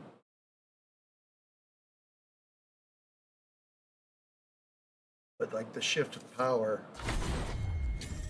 the left stepped up and hey, we, issues going on, change. They're just squandered that. They had an opportunity to win over a huge part of the progressives. by giving us like a clear position on when that we will stop funding genocide and when and what that plan is. If that's too much to ask, it's kind of like, dude, why would anyone want to vote for you? Because this is horrifying. If you don't think what's happening in Gaza is horrifying, you either don't really know what's going on, or you have a heart that's a brick of ice. And just by not being Donald Trump, like that was a big reason, okay? But I think a lot of people forget that Biden literally said he was going to do his first 100 days agenda. When politicians say what they are going to do, you know, I listen to them. Remember the Bernie Biden Unity Commission Lamau? Yeah, Biden's 2020 campaign was the most progressive general campaign in our lifetime. True. I would say that Obama was pretty fucking progressive as well. No. What? Okay, please explain. Citation needed. That's bullshit. He's to the right of the Clintons, bro. In 2008 when he was first running. Not what they did. And you believe them, lol? Come on. Chatters. I mean, you have been in here for 17 months as a subscriber. You've been following us since 2022. I think that 2008 Obama was probably more progressive overall, but like I need you to explain. I didn't support him at the time. He wasn't far enough left for me. There was never a moment where I said, yeah, I definitely believe Joe Biden is going to do everything he said. I was living in Chicago. My anger towards Kamala Harris revolves around her not even having the decency to lie to capture the attention of a broader base of support. Okay? Are y'all okay? Anyway, let's get back to this. Kamala Harris and VP Choice Tim Walz had a secret fling with daughter of top Chinese communist official during teaching stint in China. Tim Walz had a secret fling with a daughter of a high-ranking communist official during his 1989 teaching stint in China, DailyMail.com can exclusively reveal. Jenna Wang, 59, claims the VP hopeful showered her with gifts and seduced her at his pokey staff accommodation at #1 high school in Foshan, Guangdong province. The lovers could not risk holding hands or showing affection in public because Wang's dad was a high-ranking figure in the Chinese Communist Party who would disown her for fraternizing with a Westerner. But their romance blossomed behind closed doors as they sipped tea, made love, and listened to George Michael hits, leading the then 24-year-old Wang to dream about his marriage and a new life in the United States. Oh my God. She guang on my dong! She guang on my dong! Until, I don't even know how to finish that. Until I CCP! Okay, no proposal was forthcoming from the future Minnesota governor. However, the shame of being treated like a prostitute eventually left Wang feeling angry and suicidal, she claims. Damn. Dude, his pipe game was so excellent. Pipe game so good. You have people in the background. You're causing international incidents, okay? Pipe game so good you left someone feeling suicide. Well, we need to take this seriously. You left them depressed? That is crazy. If she was in high school, that's gross, bro. I'm sorry. I mean, it's ethics over politics. Sorry. All the more exciting. Or it needs to come out. I don't know, dude. Wow. But we need the truth. Thank you. Real Tim Walz, quote unquote, controversy, just so sick. Like, it's just, wow, dude. Are you telling I'm not going to knee-jerk fucking protect someone who's being accused of dating or hooking up with a high schooler. Yeah, that's Sorry. right. You know, one day I'm going to be a coach for a football team. I love China. Thank you. A crime's a crime, bro. In Minnesota for this. Minnesota, nice. Good going. He needs to clear this up. Oh. That's what was happening, huh? This feels deeply creepy that she still talks about it like this. Yeah. We were deeply in love and I wanted to marry him and start a family. When it didn't happen, I felt very unhappy and sad. Tim's behavior was very selfish. Bro, she's not even... Dog, this is a crazy hit piece. Because the hit piece is literally the person being like, it's been 50 years and I still love him. Like, not 50 years, but like 30 years. 30 years how old was and I'm she? still in love. I haven't stopped thinking about that white boy with a whole lot of swag. Like, look at him. Walt, Pictured in a 1990 photo he sent to Wong, is said to have fallen head over heels for the pretty highly educated English language teacher at the nearby number 8 middle school several months after he arrived in Foshan. Swag, dude. The GOAT. CCP daughters will do anything but go to therapy to get over the white boy that they were in a situationship with. Yeah, I'm sorry, dude. You will not convince me that this is bad. Okay. How old was she? You will not convince me that this is bad. He is so fucking swagged out. He is so unimaginably swagged out. It is average Brunswick fuckboy. Yeah, he is the man. Also, what's really funny about this is that Republicans are so funny. They get mad when like Chinese agents come to America and like honeypot, I don't know, Eric Swalwell or whatever. But then they also get mad when like an American goes to China and honeypots a CCP high-ranking official's like daughter. So what is it? Like you just don't want any sex to happen between an American and a Chinese person? Is that what's going on? Like what the fuck? Figure it out, man. Figure it out. You can't have it both ways, okay? Just like Twitch streamer Hassan Piker thinks giving good dick internationally is a good thing. Yeah. My colleagues couldn't speak whole sentences, but Tim told me if he closed his eyes and listened, it was like being back in America. Wong had a friend on the same teaching staff as Wall, so she was able to gain access to the exclusive school where she could visit him in his one-bed staff digs. It's so gross and slimy the way that they wrote this fucking article. Holy shit. People are just afraid and obsessed with sex at the same time. Fucking horny Puritans. I know.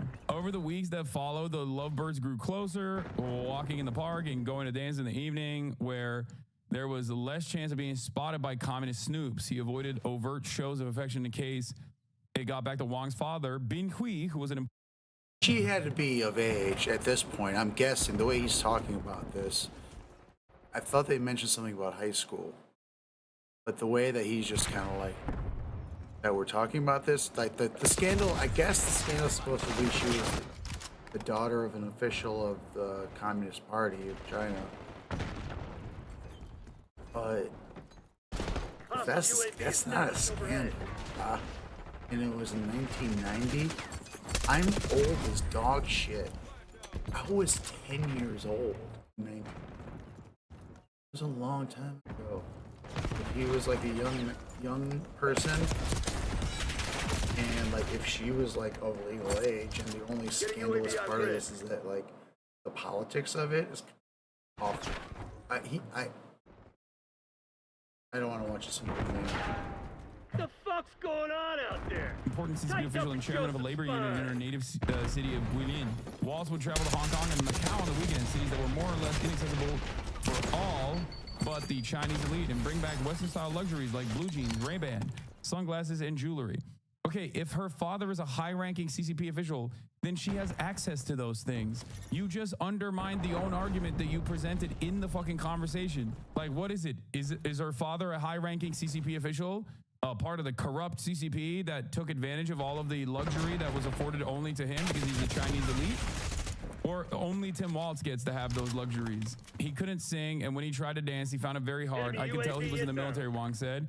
But we talked for hours and hours. We stayed in bed. We had sex. He continued to buy me gifts. I could never stay overnight because of the social conventions. It was very repressive. Couples walked around how like old? robots. My father If she was of age, it's like, who angry and sad cares? if he had found out. Damn! Yo! She was a honey too! Hey, yo! Tim Waltz swung way above his weight class, dude. What the fuck? Yo, I'm sorry, dude. I can't believe the Daily Mail. He's got a UK personality, man. Is doing a. Goes a Tim long Waltz way. actually love bombed someone 35 fucking years ago in a consensual adult relationship. These guys are such maladjusted freaks, dude. Are you fucking kidding me? What an insane article to write. Yeah, balls to the walls has a different meaning. All right, we're done with this story. Anyway, Timothy popping off. Well, that's it. He's losing the. Those folks in here, I said, well, they pretend we don't know anything about it. They took the time to research this make-it. Senator Vance wrote the To find foreword of out book. the guy truth. who was the architect. I'll be right I back. never wrote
forward to somebody's book, but I think I remembered it. I did. But oh no, they're a little dodgy. Here's what I know as a football coach. You take the time to make a playbook, you're going to run the plays. Yes. And this playbook is a goddamn nightmare.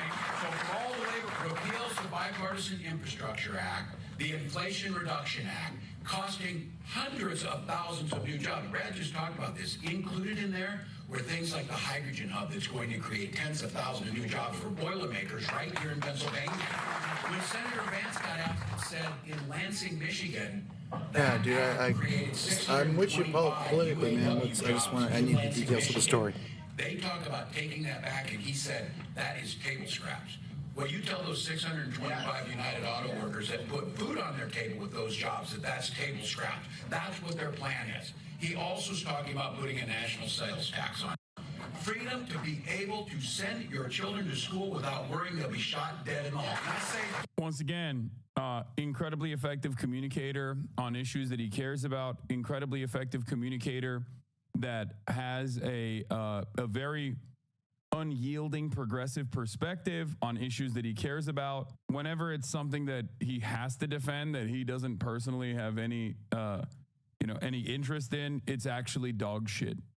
It's wild to see him speak on issues that he is knowledgeable on issues that he's actually had a long, consistent track record defending. Is it cope to think his voice might push the admin if Kamala wins? Yeah, it's massive cope, because the campaign after this fucking choice that they made would have been the opportunity for them to relook at the way that they're communicating, and the strategy did not change at all. If anything, Tim Walz changed. So no, I don't think that is a real thing. So we're of one mind on he was definitely CIA in China. No, you have to be hallucinating if you think that he was doing CIA shit in China. That is the most insane thing I've ever heard. No, dog. He's a fucking teacher. No, he's just a normal dude. Plenty of fucking normal people have visited China. Yeah, dude, the CIA of laying pipe. That's what he was doing. He was out there fucking having sex. Is Stein the actual spoiler candidate that many liberals think she is? No. If you don't want people to vote for an alternative candidate, then try to win their fucking vote. What do you mean? There is no such thing. This concept is so stupid. Okay? That's not how democracy works, okay? You have to make an argument. You have to win people's votes. Please stop. It's also utterly irrelevant anyway in the grand scheme of things. It's votes are earned. Just, I don't know. I don't know how we're, forgetting this basic principle, I guess. But yeah, no, the Walz China article, the X is still salty. She also talked about his pipe game. That's crazy. I didn't even look into this. Kamala Harris' VP choice, Tim Walz, had a secret fling with a daughter of top Chinese Communist official during teaching stint in China. Yeah, my man was dropping seeds, okay? He's so cool. He really how did Biden earn your vote in 2020? Great question. Biden's campaign in 2020 was significant. I don't know if they even mentioned her age. The high school reference must be. But hold up. Significantly more progressive than Kamala Harris's current campaign. It wasn't just by not being Donald Trump.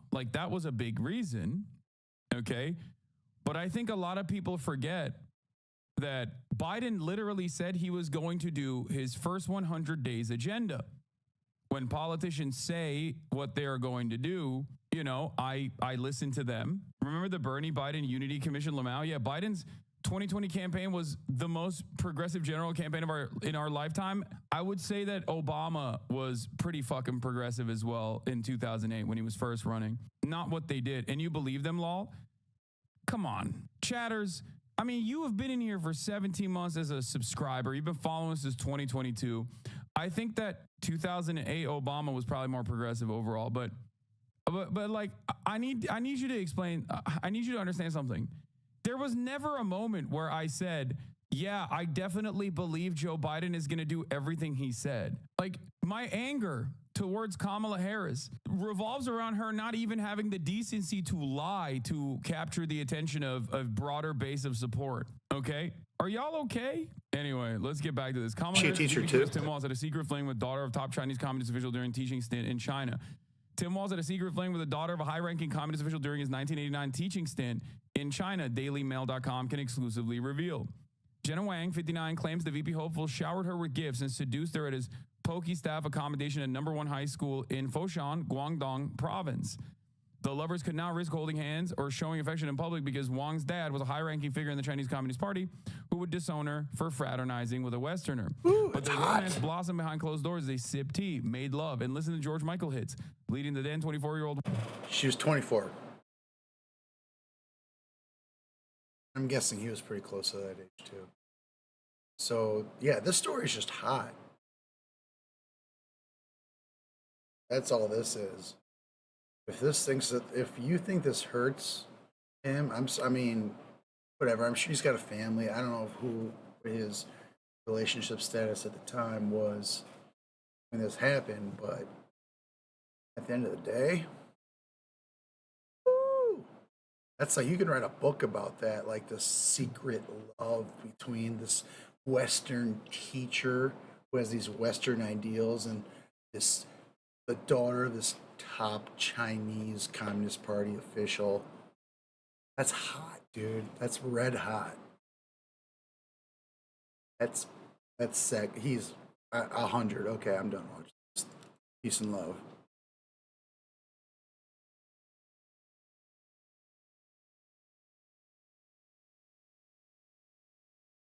I always got more publicity than other people, and it wasn't like I was trying.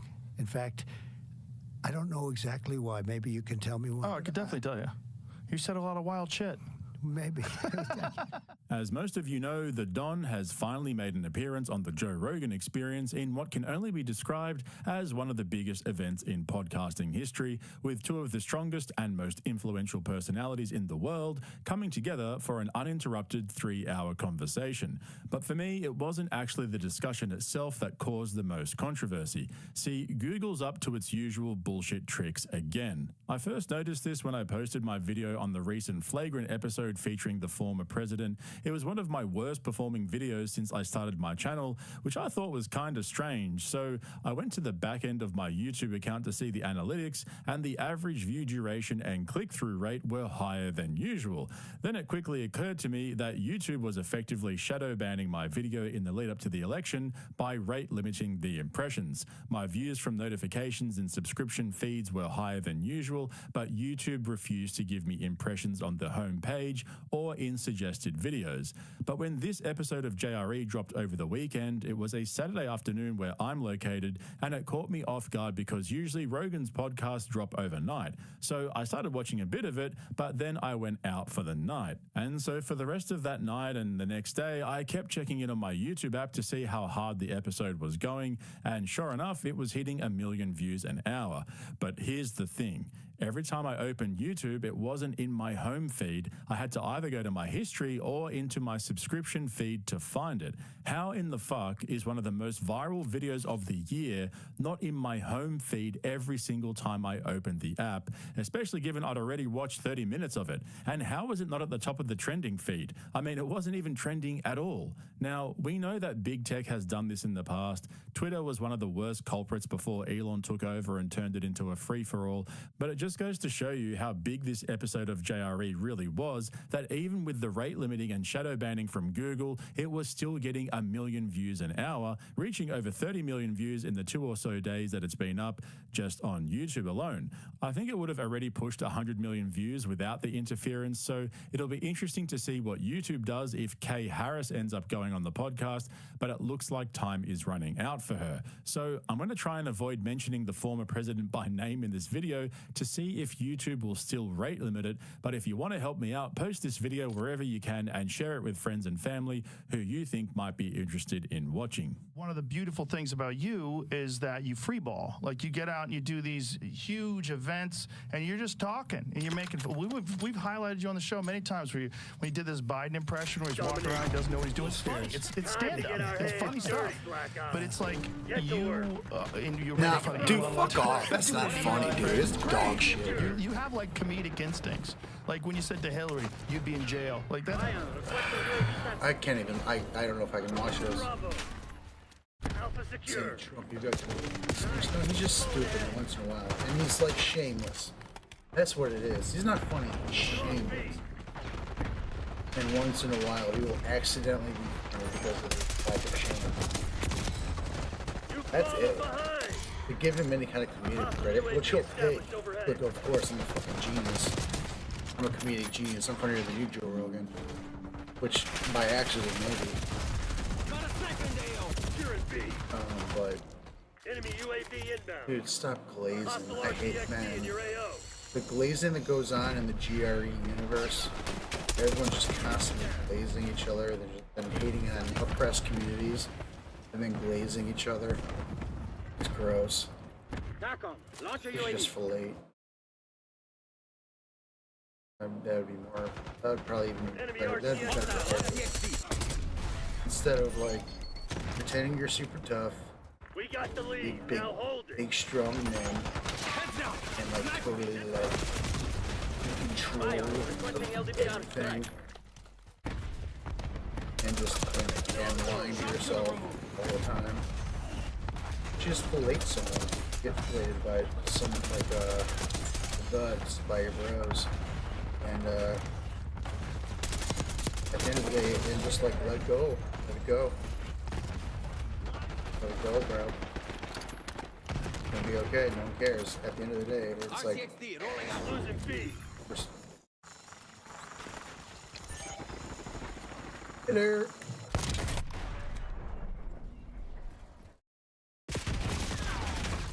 Be good for everyone, man. It's gonna be way nicer for you. You can just kind of like let that stigma go. I'm not saying it's like you only have to get your bros. I mean, you know, ladies need love too, you know. But I'm just saying, man, like just instead of getting mad at trans people and stuff, why don't you just like just blow your bro, and let it go. It's gonna be good for better for everyone. Just leave trans people alone.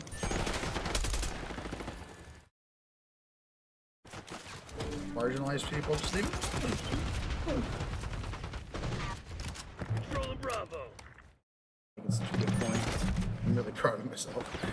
That's a great time. So one thing we know about our boy Rogan is that he's always on the Okay, lookout for him to saying that Trump recruit was big funny. names to join his elite group of top 250 comedy assassins.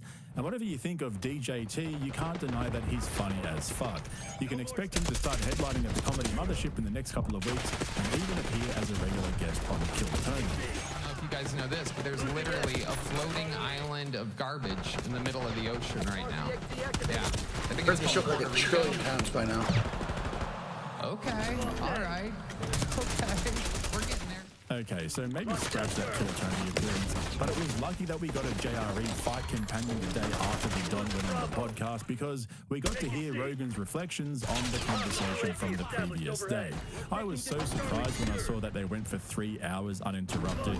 Usually when Rogan has on big public figures like that, they only go on for an hour or so, sometimes 2 hours if they're getting along well, but this one was basically like a normal JRE episode, just without the piss breaks. The thing is though, most of it was taken up by DJT's random tangents and storytelling, which we know from the Flagrant episode as the weave. Real good, and you ask him a question, and he starts and that's a totalitarian thing, just like talking and around. Back in, but you got to be respectful. But you also have to remember this is a very bizarre combination of an entertainer. And I mean, some churches do the same so shit. it's an entertainer that, like, he's like a comedian, man. He says funny shit. He does it all the time. He's always funny. He makes fun of Biden. He's funny. He's accidentally funny, Joe Rogan. You wouldn't know because you're too fucking stupid. Membership amongst the top 250 comedy assassins. I pulled out all the funniest moments from his time on JRE for you. Yeah, you like to weave things in. But when you do the weaves, and you have to be very smart to do it. When you do the weave, just in this one thing, we're talking about little pieces around here, but it always ends up home. No, it comes back home for the right people. For the wrong people, it doesn't come back home and they end up in the wilderness, right? Let me give you one that you may not know. Okay. Which I think you know everything, actually.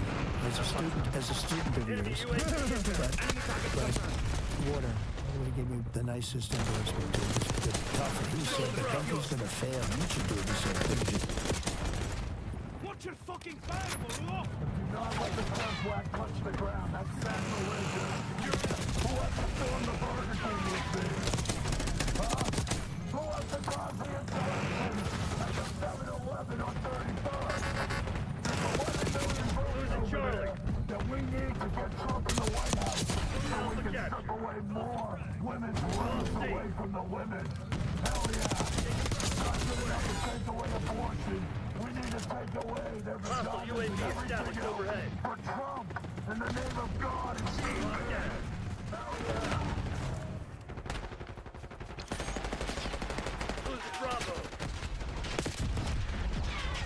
Joe, because you cannot be voting for Kamala. Kamala, you're not a Kamala person. I know you. I've watched you. I know him better than you. You know what? Without speaking to you, I think I know you maybe almost as well as your wife. You're a Khabib person, but you're not a Kamala person. No, nobody's gonna know who Khabib is, but they know he was not bad, right? That guy. He was phenomenal. But that's your kind of Your person. weave is getting wide. We're getting wide with my this weave. weave. But isn't I want to bring back to tariffs. But what is happening with the whales? I've read about this. well, they say that the wind drives them crazy. You know, it's a vibration because you have those. You know, those things are 50-story buildings. Some of them. Right, and they're 50. super sensitive to vibrations. They have those. sounds. You know, the wind is rushing. The things are blowing. It's a vibration, and it makes noise. You know what it is? I want to be a whale psychiatrist. It drives the whales freaking crazy.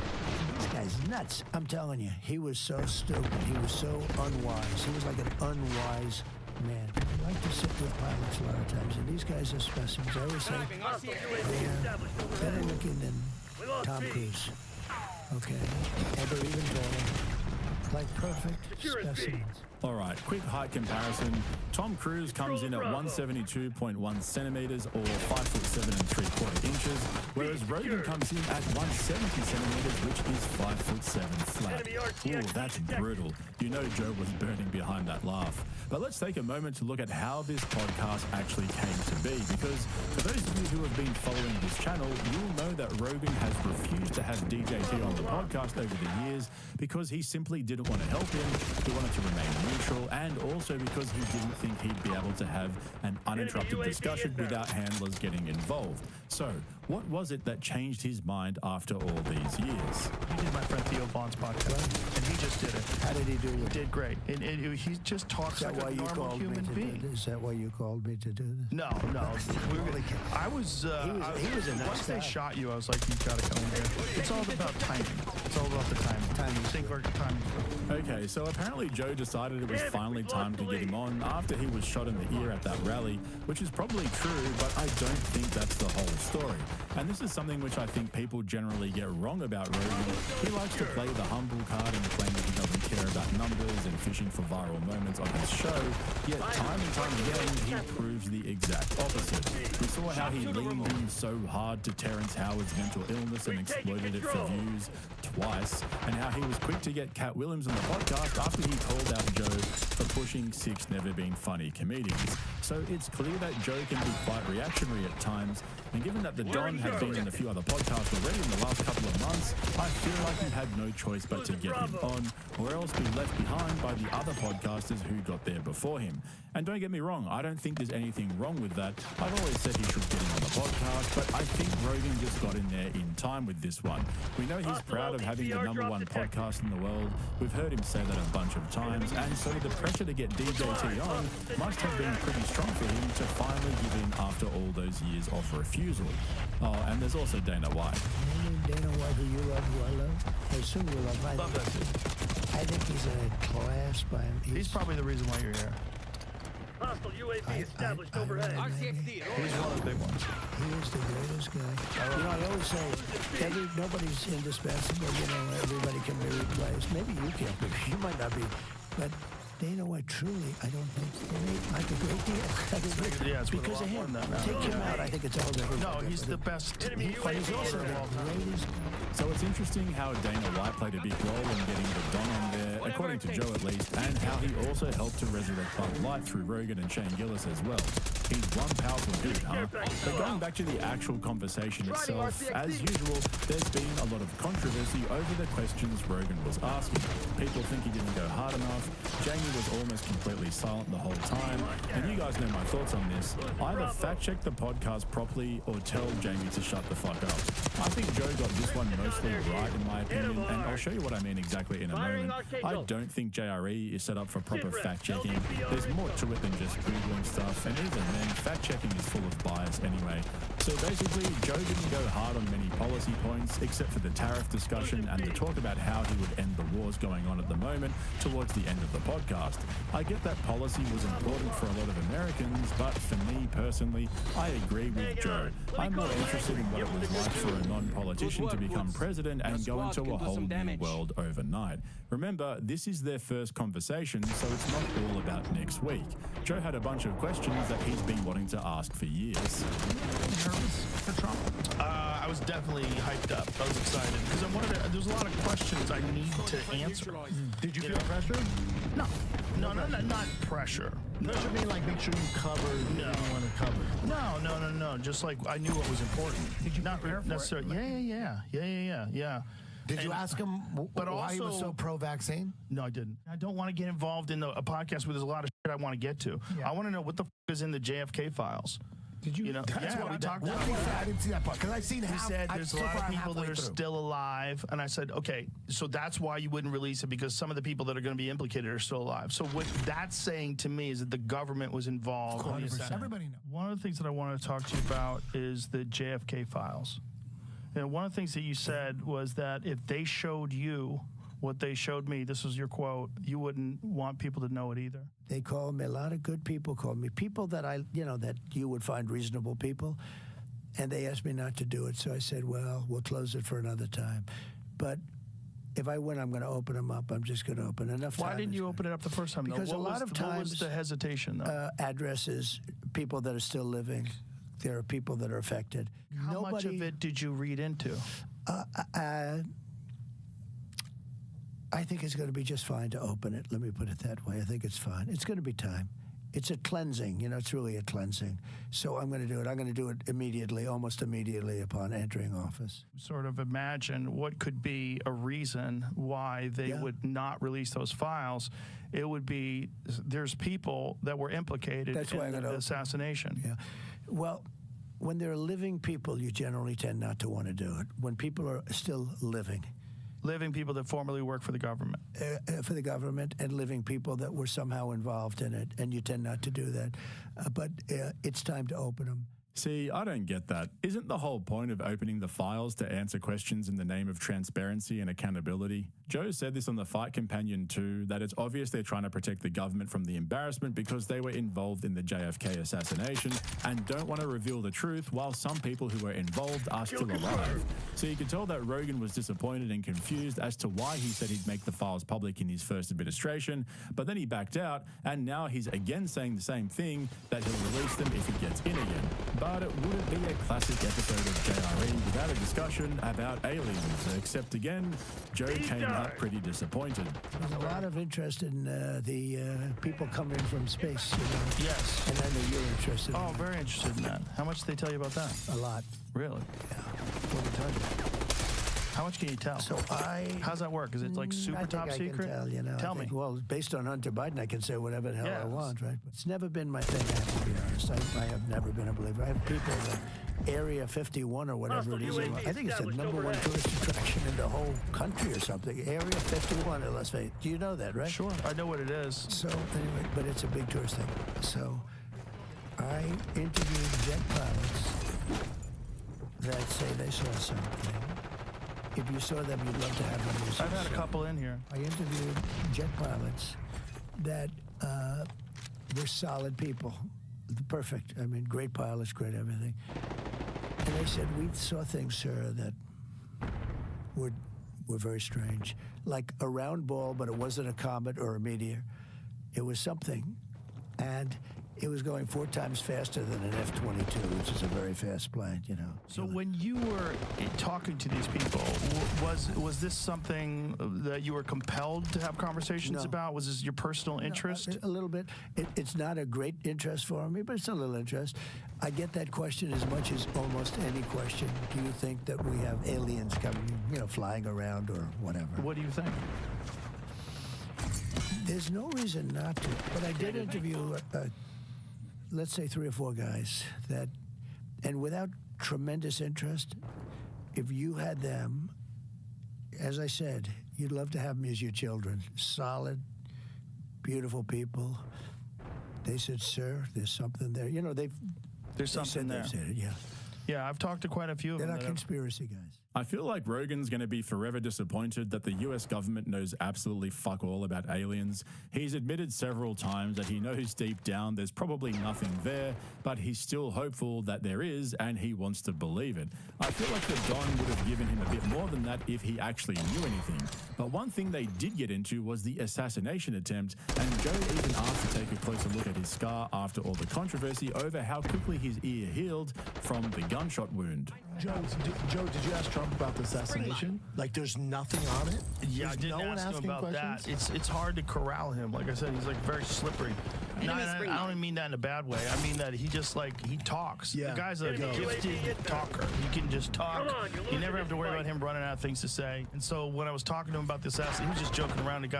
We started talking about the UFC because I wanted to see the scar on his ear. He doesn't have a little mark on his ear. Yeah. He did have a mark? Yeah, he does have a shot. It's a small mark on his ear. But your ear is filled with blood vessels. That's why it bleeds so much. It heals quick. Quickly, yeah. Do you even have a scar on your ear? You got anything on there? I do. What do we say? What do you got So, right over here. Oh, it's a tiny little mark. It zicked right there. Yeah. But it healed up pretty good. Well, it's pretty good. Yeah, it's little. It's not like some of the wrestlers, some of the UFC fighters. No, you didn't get cauliflower ear. No. Yeah, that's pretty cool. Imagine having a living former president on your podcast and getting to ask them about an assassination attempt, and then they show you the scar and everything. But I gotta say, some of the UFC discussion got pretty cringy after a while. DJT's been a close friend of the UFC for a long time, helping them to break into New York after they were banned, but he kept randomly bringing up fighters' names and trying to work in UFC discussion wherever possible. Like that line from the clip I played earlier where he goes, "You're a Khabib person, but you're not a Kamala person."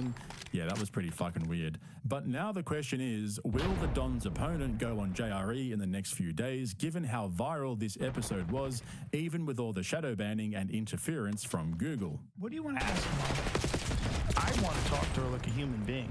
I would say, what is the experience like of being the vice president? You never had any kind of national exposure at this level. Like, what is that? What is the pressure of that like? Like, what's it like when you get in there, when you want to do things and you can't make them happen? Like, what do you think you can do differently as a president? Just give people... Give her some time. I might not agree with her. I don't know. Let her talk. Well, she was a DA. She had a big girl job. It's not like she had a real job. I like how you say big girl job. You know what I mean? Sexist piece of It's a big job. It's a big job. It's a good job. It's a big boy, big girl job. It's a real job. But you know what I'm saying? Like, being a DA is a real job. It's a good job. Can you imagine Kamala doing this show? I could imagine her doing this show. She'd be laying on the floor. She was supposed to do it, and she might still do it, and I hope she does. She's not going to. I will talk to her like a human being. I would if try she to have did a this kind of conversation an with her. interview with you, I hope she does, because it would be a mess. She'd be laying on the floor comatose. You'd be saying, call in the medics. I think we'd have a fine conversation. So the thing is, now that DJT has gone on JRE, Kay Harris has second mover advantage where she'll effectively get the last say before the big dance next week. But if she does go on, she'll have to match DJT's 3-hour performance. That's what makes all of this so interesting, because imagine her trying to keep a conversation with Rogan for 3 hours. I reckon that would be more entertaining than the Don's appearance. And I gotta say, overall, this episode was pretty underwhelming. I think both Rogan and DJT had good intentions in sitting down together, and it seemed to be a pretty natural conversation, free from interruptions and handlers, etc. But I think Rogan's expectations of what he was going to get out of it were way too too high. And I think the internet, including myself, hyped this up way more than what it turned out to be, which is kind of disappointing, but you just can't pick these things, right? Even Rogan said in the past that he's had a guest on who he thought was going to be awesome, but then they turned out to be shit and vice versa. So overall, I was hoping for a few more laughs out of this podcast, but we'll see if Kay Harris gives in and goes on there later this week. Anyway, make sure you go and check out the link in the description to my Patreon if you're interested in my longer form uncensored content. There's plenty of stuff on there covering Rogan, Kill Tony, various lawsuits, as well as other bits and pieces, and it's also a great way to support the channel. While you're here though, hit the subscribe button and make sure you give me a thumbs up if you ended up liking this video. Thanks for watching, guys. I'll catch you in the next one. Life expectancy versus health expenditure. Same chart. Yeah. Did you see that? USA. Wow, Yeah. that's pretty good. Jamie's the best. He's very good. He's the best.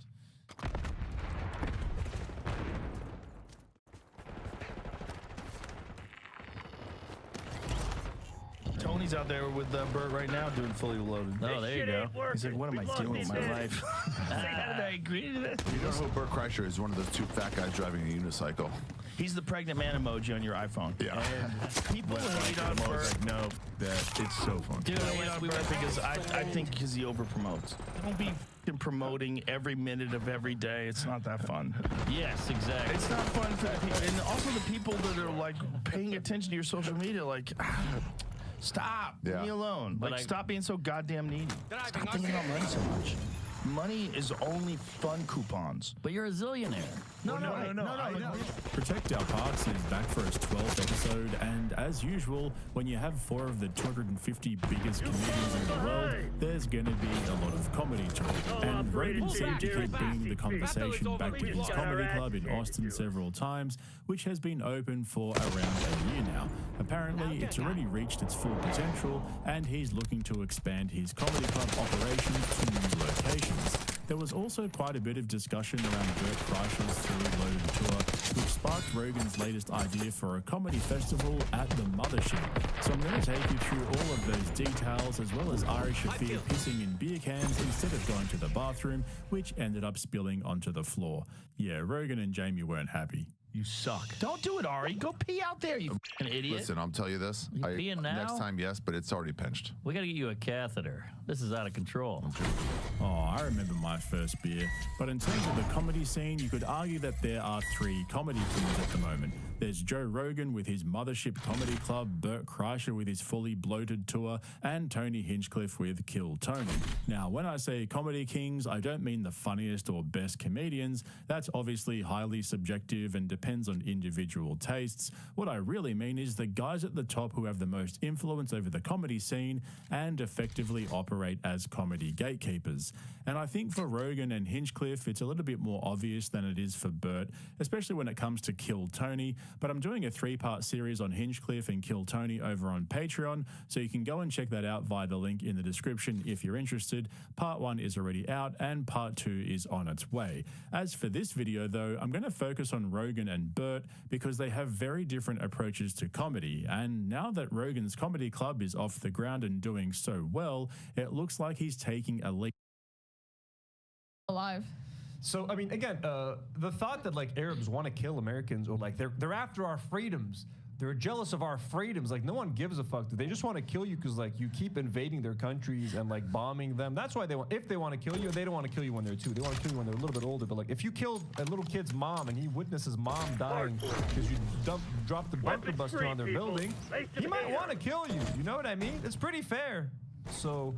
Again, the typical Republican sentiments. Nice to see you again, Mayor Giuliani. God bless. This was funny. Mehdi Hassan. You guys know Mehdi Hassan? He's like a liberal. Mehdi Hassan, yeah. Mehdi Hassan. He's a political commentator. Blah blah blah. He was on CNN, and some guy, and some guy was like made a pretty messed up joke. Let's watch this segment. Come on, you don't want to be called Nazis. Stop doing. You don't call them anti-Semite more than anyone else at this table. If people over there, no, by me, I never called you an anti-Semite. I mean, I'm not sitting here saying I'm a supporter of the Palestinians. I'm used to it. Yeah, well, I hope your beeper doesn't go off. The thing is that you should not. You should not. No, I did say I should be killed. No, I did not say that. I love how Mehdi's like right away is like, are you saying I should be killed? Do you want to kill me? Like he did. What he said is fucked up. Like he's not saying he wants to kill you. He's just saying like, I hope your beeper doesn't go off. It's super fucked up. I'm not defending it anyway. Fuck that guy. Like Mehdi Hassan like right away is like trying to make it like right away. You tried to kill me. Because that's what they I'm glad he did that. Yeah. That they make it worse. I mean, he has. But I don't like Mehdi Hassan. I'm gonna tell you guys why I don't like him. But like, let's keep watching. Let me just stop. You said you hope my beeper doesn't go off. You said I'm a big supporter of the Palestinians. Guys, let me Hamas? Are you a racist, violent person inciting violence against Ryan, that is completely. I apologize. That is CNN. Let's have first block say the Muslim guy should be blown up. I apologize. Don't say then I apologize. You literally. I thought you said Hamas. You didn't think I said Hamas. I said I supported Palestinians. What's funny is Rudy Giuliani said this yesterday, so you're a great guest to be here. Rudy Giuliani. We just watched them. Entertain nonsense today, and so at this This is point, what we're in now. This is America in 2023. Forget the racism. That's right. It's I should That's die. Right.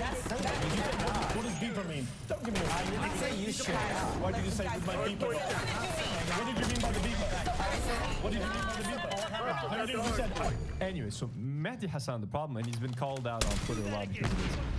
If you ask him if he supports Hamas or the resistance, he throws them under the bus right away, like, no, Hamas are terrorists. So he's very comfortable in not defending the resistance, and like he sold his soul essentially of like not defending the resistance, so that he's like accepted on like these mainstream news media channels. And even then, they're still calling him a terrorist. So just stick by your principles. Call Hamas the resistance group, because whatever you call them, you're brown, bro. They think you're a piece of shit. They think you're a terrorist. It doesn't matter what you stand for at the end. It doesn't matter how much you try to please these people. You're trying to appease to their talking points. They're still going to think you're a terrorist sympathizer, that you're just a worthless brown piece of shit. So stick by your principles. Stop capitulating to their talking points, because it doesn't matter what you say. It doesn't matter how often you say, I condemn Hamas. I think they're terrorists. As long as you support the Palestinians, they're going to see you as a terrorist sympathizer. So just fucking call it as it is, man. Hamas are resistance. We support their resistance against the IDF, against the Israeli government. Hello, Ethan's gonna call us terrorist sympathizers. That's all they're good at doing. But like, yeah, that's why people are mad at Mehdi Hassan. But like this again, it just shows you, like, I'm sensing like Ethan keeps talking about anti-Semitism, and there is a rise in anti-Semitism, but there's also again a rise in Islamophobia because of the mainstream media's coverage of the war in Palestine, Hamas, Hezbollah, terrorism, and all. Like, this is like 2001 vibes again. Post 9/11, like someone just brazenly calling a dude a fucking terrorist on TV. You got Rudy Giuliani talking about Arabs wanting Palestinian kids wanting to kill Americans when they're two. You had Bill Maher like a few weeks ago doing like a whole fashion runway thing where women were dressing like just like veiled women, making fun of Muslim women. Like we're going back to like early 2000 shit. Yeah. So yeah. The way this guy, the Zio guy, said the beeper thing as if it's like Twitter and like there won't be any consequences, because that's what Twitter is now. It's just a cesspool of Zionist bots. And he said it as if like everyone's just gonna let it slide. But yeah, I'm so glad he didn't let it slide. I saw a tweet like that. Like, this is what like the brain rot that like once you're just used to shitting on people on Twitter and you're in a real life setting, you can't get away with calling someone that, bro. Elon, speaking of Twitter, let's watch Elon Musk just being extremely cringy. Yeah. USA, USA, USA, USA, USA. Yes. USA. Yeah, for real. Like, it's everyone knows, especially if you're an American. It's USA, USA, USA. Without a doubt. He's like, USA. It's weird, like up on the A. United States of America. No. Weird South African fucking whoosh. No one likes you and you're weird. I hate you. Bye bye. USA. He's literally like an alien trying to be human or something. But this guy's like not normal. He's on so many drugs. And he spends so much money He'll disappear somewhere. He spends so much money on getting making Trump fun of him elected. for If that. Trump loses, I'm just gonna enjoy it because of how much. You know, forget the money Elon Musk- fascism and the fact that we're just in the world doing this dog shit. That's why I want Trump to lose, just I mean, to stick it's- it to Elon to Musk. be That's fair, how much I yeah, fucking Such an idiot. Random, just a quick random video. Here's a guy who got kicked out of like a Raptors game in Toronto because this guy felt uncomfortable. The guy was wearing a Palestine hat. Hardpoint is secure. Hardpoint identified. This fucking guy. I just love the screenshot of the guy. I got a screenshot of his LinkedIn. I'll try to send it. I forgot. They found him on LinkedIn. He has like a company in Toronto or whatever. What was the hat? There was like a Palestinian flag. Crazy. So that's that, folks. That is what when it comes to the U.S. elections. Again, don't expect your Arab friends to vote for Kamala Harris, and please don't vote for Donald Trump. Just don't vote or vote for Jill Stein. Keep it real, folks. Let's just watch a couple of this one actually made me laugh. I'm sorry if this is kind of fucked up. It's not fucked up. These are Israeli settlers mourning. This is like their brother who died at the border with the IDF. He was killed by Hezbollah. And this is them mourning the dead IDF soldier. I'm sorry, this brings us a little bit of pleasure. I'm not gonna lie, folks, okay? Just the way they're mourning is kind of funny. Not pleasure. Obviously, death is always bad. But when it's an IDF soldier trying to invade my country, I'm not gonna be that upset about it, okay? Is that fair enough for you guys? Cool. That's fair. Let's hear them wailing in pain. Hostiles have captured the hardpoint. That's a kill.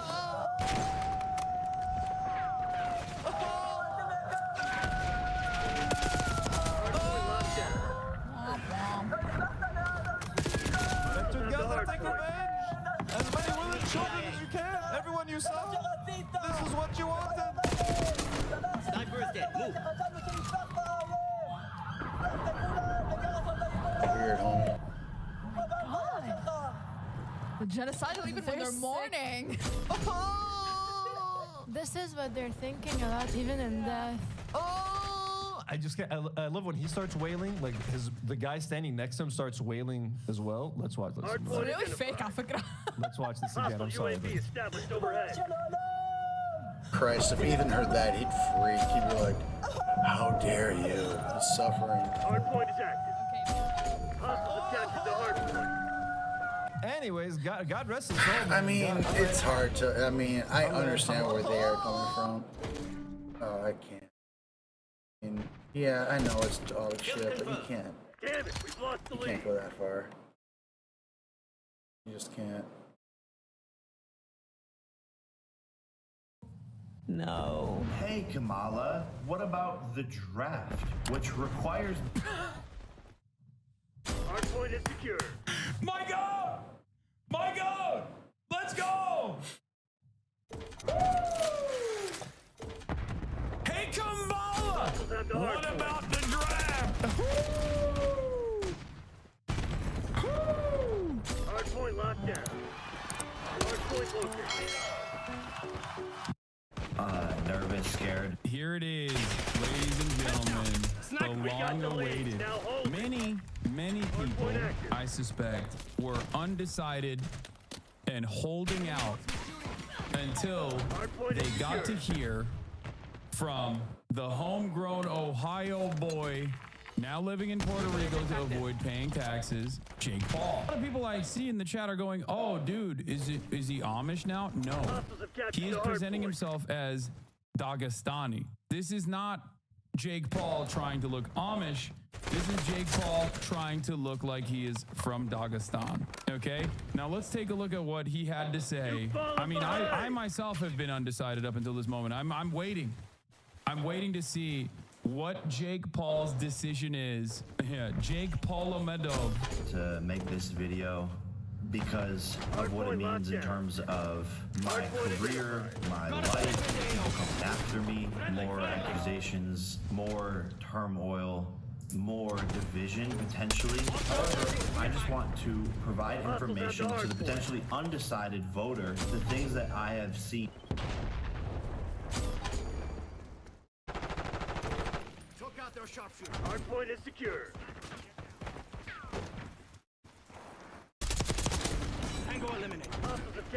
hard point.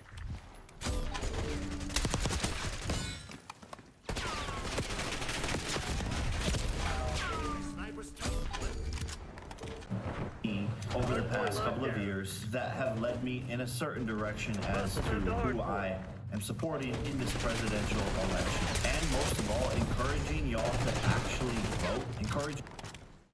Backup's not coming. You want to get out of this alive? Better step up. Y'all to actually do your own research and to base that research in the truth, not just reckless What's up with the camera angles, dude? propaganda or your favorite pop star telling you to vote. Dog, your people's like maybe your teenager's 8th favorite charlatan on YouTube. What do you mean? Don't vote because Bad Bunny told you to vote for someone. Do your own research and listen to me, your least favorite pop star. A certain way, and you believe in them because you love their song. And with that said, after watching this video, you shouldn't necessarily just listen to me either. Do your own research before you go and vote, but I highly encourage you to exercise your right to vote. Because I moved to Puerto Rico in pursuit of becoming a world champion in my boxing career, I became a world champion at dodging taxes. That's why I moved to Puerto Rico. have rescinded my right to vote, but that doesn't mean I can't present my 80 million large audience with proper facts, numbers, and data to encourage them to vote in the proper direction. Oh my God, this only got 100K views in 8 hours. Oh, is he juiceless? Is he sauceless? Is Jake Paul no longer a person with oh my God, this video got 266,000 views, the Mike Tyson promo 2 weeks ago. Brother, go back to, burning shit. What are you doing? Like, clearly this stuff is not working. Yeah, go back to flexing. God damn. Bro fell off harder than you did. I know. My fall off is devastating. I only have 36,000 people. I only have 36,000 people watching. It's fucked up. To quite literally save America. And I'll start off with something that bothered me recently was Tony Hinchcliffe, a comedian who made a bad joke. Obviously, he's doing his job, trying to be funny, but him talking smack about Puerto Rico was not funny. And I want to shine a light on the fact that these aren't Donald Trump's views. It was a comedian who made a bad joke. I have no idea who he is. Never saw him. Never heard of him. Oh, dude, this facts-based analysis has started off strong. That's awesome. All right.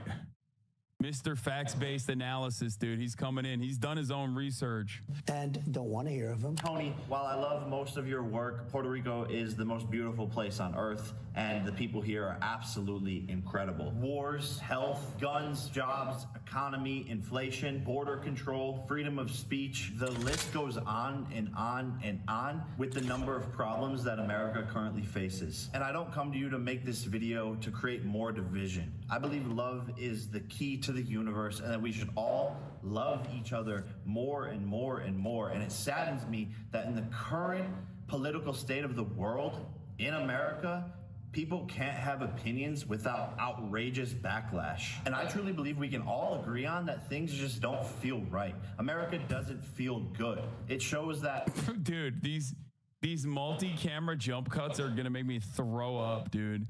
It's not helped by the fact that I have to look at his face, which is, I don't know what happened to this. Did he do like a shit ton of steroids? Like, what's going on? Why does he look like this? we are more divided than ever, and I can't sit back and watch this blasphemy unfold in front of me any longer. What is the problem? Democrats have been in power for 12 of the last 16 years. So if we aren't happy with the current political state, economic state, environmental state, then who is to blame? Tim Walz, the vice presidential candidate, has even said this himself. We can't afford 4 more years of this. We can't have 4 more years of this. Even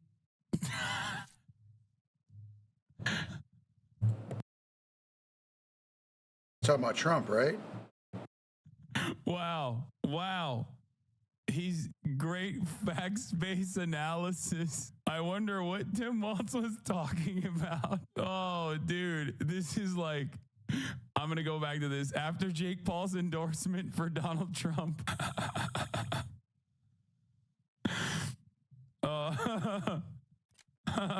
He's so 20, he's 1991, literally let's too go. to make a good convincing argument for Trump. Even Tim says there needs to be change, and he's right. We need to change from Kamala Harris to the Republican candidate Donald Trump. Tim, I remind you that your running mate, Kamala Harris, is vice president, currently in the office. He's just going to keep going on this one. While she's in office. Basically no accomplishments. Let's start with the chart of inflation during the Biden-Harris term. Their overall inflation is 20.2% compared to the Trump-Pence. Do you want me to tell you what inflation was about? I can tell you right now, and I'm no economist. I'm no personality. I'm just some working stiff, a 9-to-5er. Who's read a lot of communist shit and more, but saying.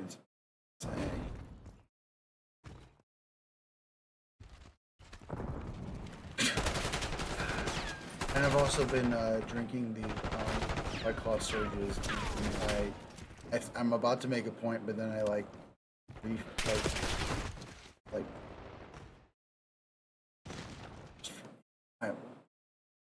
it's pretty funny because I pretend that when I stream, it helps me talk, but it doesn't. Look at this. I can't even like form full sentences. I can't remember what I was saying like 15 seconds ago. Trouble. I wonder if this mic's picking up the gameplay. Let me see. I'm going to look. If I shoot. Ooh, the mic isn't picking it up. That's pretty good. Try that again. Oh, that's nice. So the noise gate's working. Excellent. Excellent.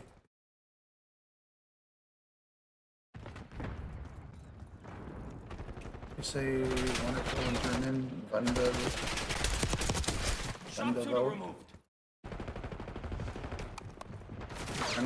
I'm barely like monolingual.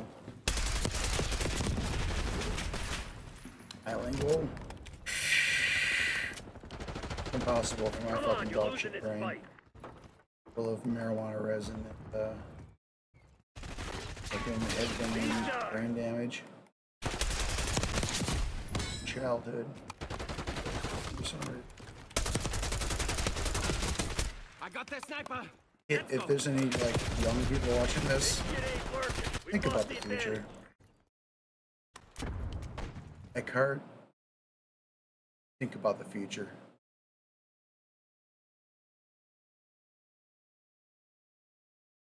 You dig it? That one goes back to 89.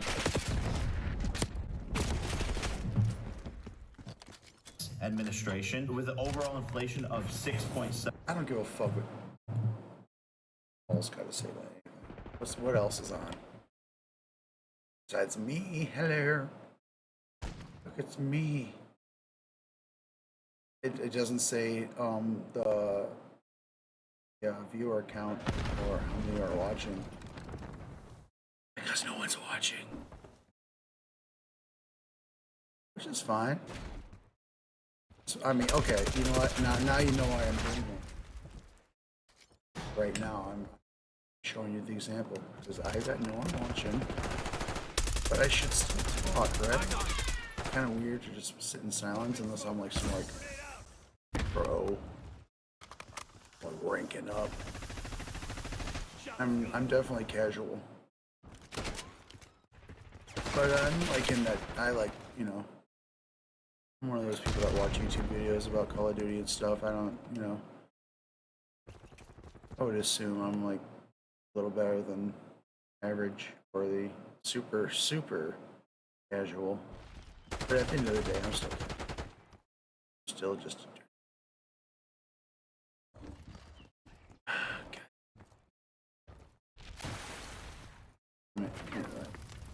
okay, I just ran out of juice in the brain. I'm talking. That's how hard it is for me to like just in general. I mean, I don't like the whole introversion thing is kind of dog shit, and for the most part, like, cause like Matt Walsh, he'll talk about like his so-called introversion, but it's really just like depression in his case, and in certain cases for me too, it's true too. But it's like trying to like communicate, trying to reach out.